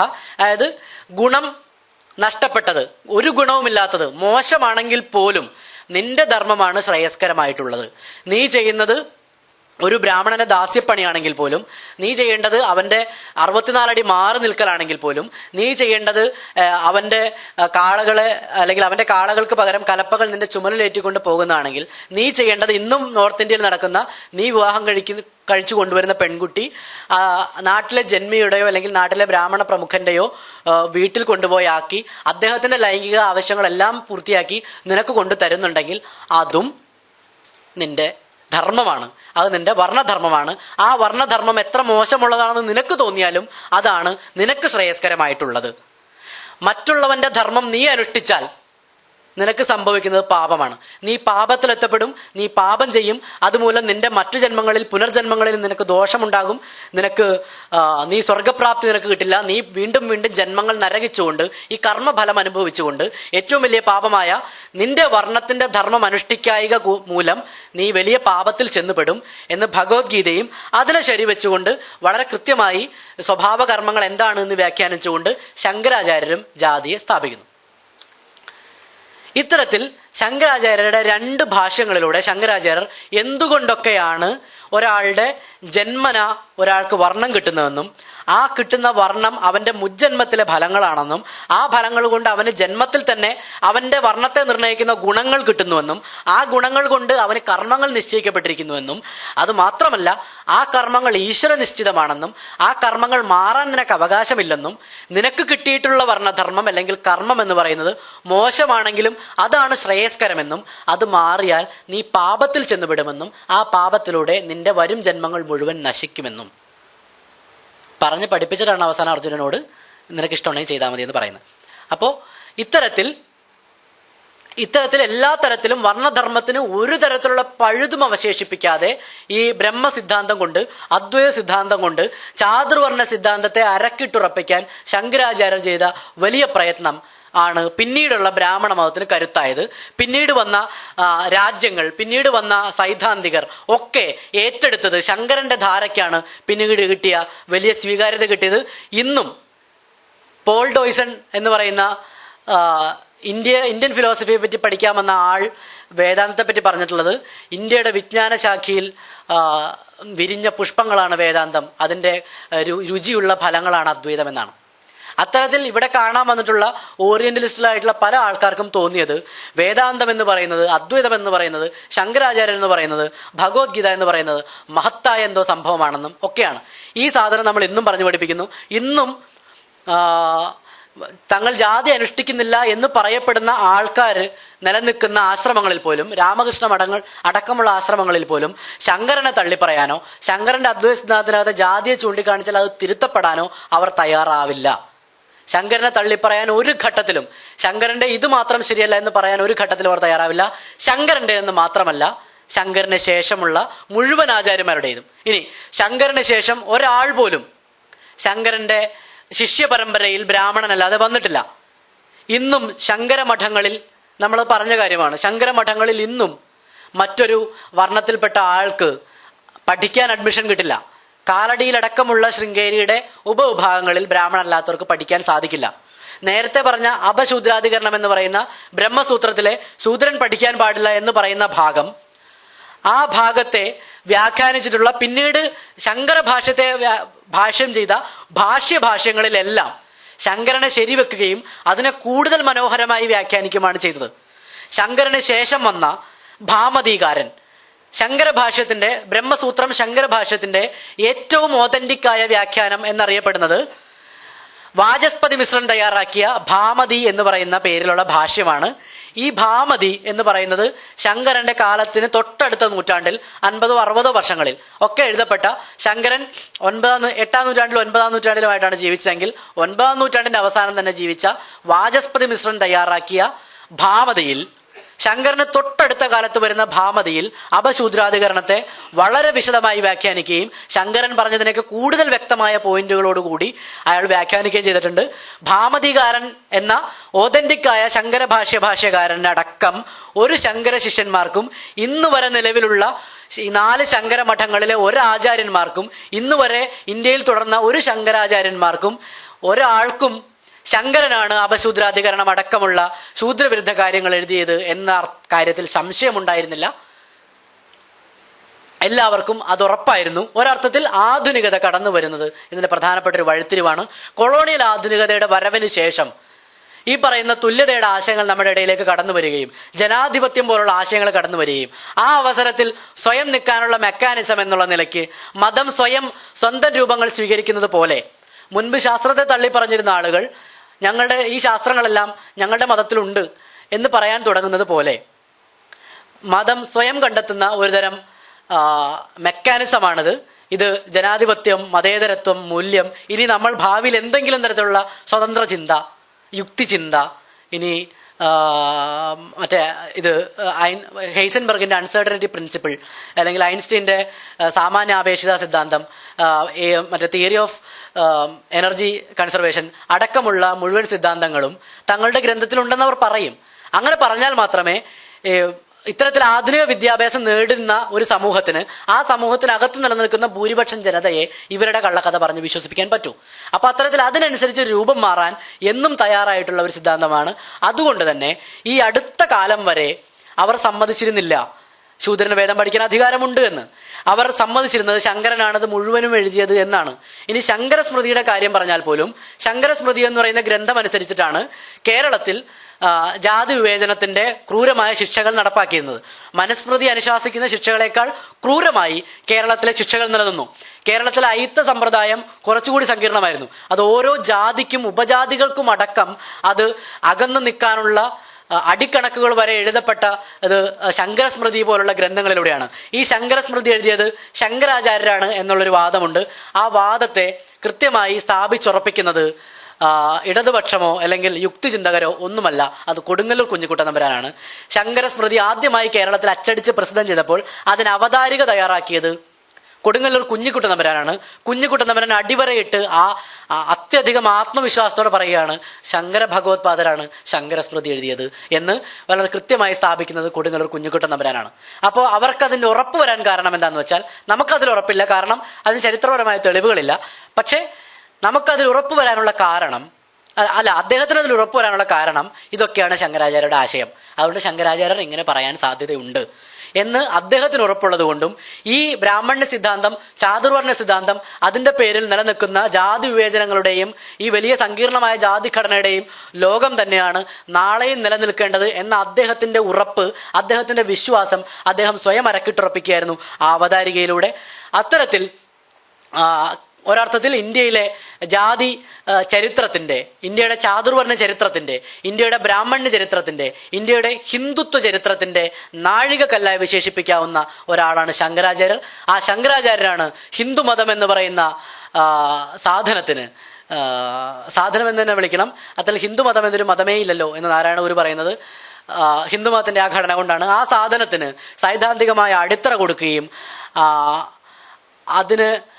അതിന് അത്തരത്തിൽ തുടർച്ച കൊടുക്കുകയും അതിന് നിലനിൽക്കാൻ സാഹചര്യങ്ങൾ ഒരുക്കുകയും അതിനുള്ള എല്ലാ പരിസരങ്ങളും ഒരുക്കുകയും ചെയ്തുകൊണ്ട് ആ ജാതിയെ, ആ വർണ്ണത്തെ കൃത്യമായി അരക്കിട്ടുറപ്പിച്ച ആളാണ് ശങ്കരാചാര്യർ. അതിൽ ശങ്കരാചാര്യരും ശങ്കരാചാര്യർക്ക് ശേഷമുള്ളവരും വളരെ കൃത്യമായ 124B എന്ന ക്രിമിനൽ ഗൂഢാലോചന ചെയ്തിട്ടുണ്ട്. അത് തന്നെയാണ് ഇന്നത്തെ ഹിന്ദുത്വവാദികളെ പോലും നവ ബ്രാഹ്മണ്യവാദികളായ ഹിന്ദുത്വവാദികളെ അടക്കം സ്വാധീനിക്കുന്നത് ആ ശങ്കരന്റെ അതേ ദർശനങ്ങളാണ്. അതേ ശങ്കരനെയാണ് അവർ ഇന്നും കേരളത്തിൽ എല്ലായിടത്തും എഴുന്നള്ളിച്ച് കൊണ്ടു നടക്കുന്നത്. അവർ എങ്ങനെയാണോ ഹൃദയങ്ങളിലേക്ക് മറ്റുള്ള രാമനെ അടക്കമുള്ള ആളുകളെ കുത്തിക്കയറ്റിയത്, അതുപോലെ ശങ്കരനെ ജനമനസ്സുകളിലേക്ക് തിരികെ കയറ്റാനുള്ള അവരുടെ ശ്രമം വരും വർഷങ്ങളിൽ നമുക്ക് കാണാം. അത് നമുക്ക് എഴുതി വെക്കാം. കാരണം അതിൻ്റെ ഒരു ഉദാഹരണമാണ് കർക്കിടക മാസാചരണം. 1980കളിൽ RSSന്റെ വിശാല ഹിന്ദു സമ്മേളനം എന്ന് പറയുന്ന RSS സ്ഥാപിച്ച കേശവ് ബലറാം ഹെഡ്ഗേവാർ എന്ന് പറഞ്ഞ് നമ്മൾ നേരത്തെ കണ്ട ആ തൊപ്പി വെച്ച കൊമ്മമീശക്കാരനായ ചങ്ങാതി, അദ്ദേഹം സ്ഥാപിച്ചാണ് RSS. ആ RSSന്റെ സർസംഘചാലകായിരുന്നു ഡോക്ടർ ഹെഡ്ഗേവാർ. അപ്പോൾ ആ ഹെഡ്ഗേവാറിന്റെ 100ാം ജന്മവാർഷികം RSS കേരളത്തിൽ വിശാല ഹിന്ദു സമ്മേളനം കൂടി ആഘോഷിച്ചപ്പോൾ RSS അവിടെ പ്രഖ്യാപിച്ചു, കേരളത്തിൽ എല്ലായിടത്തും നമ്മൾ കർക്കിടക മാസം രാമായണ മാസമാണെന്നൊരു വിശ്വാസം എല്ലായിടത്തും ഉണ്ട്. അതുകൊണ്ട് ഇനി മുതൽ ക്ഷേത്രങ്ങളിൽ നമ്മൾ കർക്കിടക മാസം രാമായണ മാസമായി ആചരിക്കണം എന്ന് RSS തീരുമാനമെടുക്കുകയും RSS അത് പതിയെ നടപ്പാക്കി തുടങ്ങി. 84-ലാണെന്നാണ് എൻ്റെ വിശ്വാസം. അത് നടപ്പാക്കി തുടങ്ങുകയും വീടുകളിൽ ചില അമ്മൂമ്മമാർ കാല് നീട്ടിയിരുന്ന് അധ്യാത്മരാമായണം തുറന്ന് വായിക്കുന്ന പരിപാടി വാണിജ്യാടിസ്ഥാനത്തിലേക്ക് പുനരുൽപ്പാദിപ്പിക്കുകയും അത് അമ്പലങ്ങളിലേക്ക് കടക്കുകയും അമ്പലങ്ങൾക്കകത്ത് RSS കടന്നു വരികയും അത്തരത്തിൽ അത് പിന്നീട് അത് ഹിന്ദുക്കളുടെ ആശയമാണ് എന്ന അളവിൽ നിലവിൽ വരികയും ചെയ്തു. അതുപോലെ ഹിന്ദുക്കളുടെ വിശുദ്ധനായി സെയിന്റ് ശങ്കരാചാര്യരായി ഭാവിയിൽ മുഴുവൻ ആളുകളും വീട്ടിൽ ഫോട്ടോ വയ്ക്കുന്ന നിലയിലേക്ക് ശങ്കരാചാര്യർക്ക് നാളെ ഒരു പരിവർത്തനം ഉണ്ടാക്കാൻ വേണ്ടിയിട്ടാണ് ഉള്ള ബ്രാഹ്മണ്യത്തിൻ്റെ നുഴഞ്ഞുകയറ്റമാണ് ശങ്കരാചാര്യരിലൂടെ RSSന്റെ സംഘപരിവാർ പ്രസ്ഥാനങ്ങളും ഇപ്പോൾ ചെയ്തുകൊണ്ടിരിക്കുന്നത്. അതിന് ചെയ്യാൻ കേരളത്തിൽ ഇത്രയും നാൾ ശങ്കരനെ അവർ ഉയർത്തിക്കാട്ടിയിരുന്നില്ല. ഇപ്പോൾ ഉയർത്തിക്കാട്ടിക്കൊണ്ടിരിക്കുന്നത് ഇത്തരത്തിൽ വളരെ ഡയറക്റ്റായ അറ്റാക്കിലേക്ക് സംഘപരിവാർ മാറിക്കഴിഞ്ഞു. അത് നരേന്ദ്രമോദി അധികാരത്തിലേറിയതിനു ശേഷം വളരെ കൃത്യമായി മുൻപ് ഒളിച്ചും തെളിച്ചും പറഞ്ഞിരുന്ന കാര്യങ്ങൾ, പെയിന്റ് അടിച്ച് അവതരിപ്പിച്ചിരുന്ന കാര്യങ്ങൾ നേരെ അവതരിപ്പിക്കാൻ സംഘപരിവാർ തുടങ്ങിയിരിക്കുന്നു. നേരെ പശുവിന്റെ പേരിൽ ആളെ കൊള്ളാൻ തുടങ്ങിയിരിക്കുന്നു. നേരെ കലാപങ്ങൾ ആസൂത്രണം ചെയ്യാനും അത് പച്ചയ്ക്ക് വിളിച്ചു പറയാനും തുടങ്ങിയിരിക്കുന്നു. അത്തരത്തിലുള്ള ഒരു ഡയറക്റ്റ് ആക്ഷനായിട്ടാണ് ശങ്കരാചാര്യരുടെ വിശുദ്ധ പദവിയും നമ്മൾ കാണേണ്ടത്. അത്തരത്തിൽ വലിയ ശങ്കരനെ വിശുദ്ധനാക്കാനുള്ള ഒരു നീക്കവും നടത്താൻ നമുക്ക് സമ്മതിക്കാൻ പറ്റില്ല. കാരണം അത്രക്കധികം ജാതിവെറിയനും അത്രക്കധികം പിന്നെ മനുഷ്യത്വ വിരുദ്ധനുമായ ശങ്കരൻ എന്ന് പറയുന്ന മനുഷ്യൻ, ശങ്കരൻ എന്ന് പറയുന്ന ആ പ്രസ്ഥാനത്തിന് കഴുകിയാലും പോകാത്ത കടുത്ത ജാതിവെറിയുടെ കറയടങ്ങിയ സിദ്ധാന്തമാണത്. അത്തരത്തിൽ ആ സിദ്ധാന്തത്തെ കേരളത്തിന്റെ മണ്ണിൽ എന്ത് പെയിന്റ് അടിച്ച് അവതരിപ്പിച്ചാലും എന്തൊക്കെ അവതരിപ്പിച്ചാലും ആ പെയിന്റിലെല്ലാം കഴുകിക്കളഞ്ഞ് യഥാർത്ഥ അതിൻ്റെ മുഖം വെളിച്ചത്ത് കൊണ്ടുവരാൻ നമ്മൾ പ്രതിജ്ഞാബദ്ധരാണ്. അത്തരത്തിൽ ഒരു വലിയ നീക്കത്തിന് തുടക്കമായിട്ട് ഇനിയും ഇത്തരത്തിൽ പലരും ഇത്തരം ചർച്ചകളുമായി മുന്നോട്ട് വരട്ടെ എന്ന് ആശംസിച്ചുകൊണ്ട് നിർത്തുന്നു.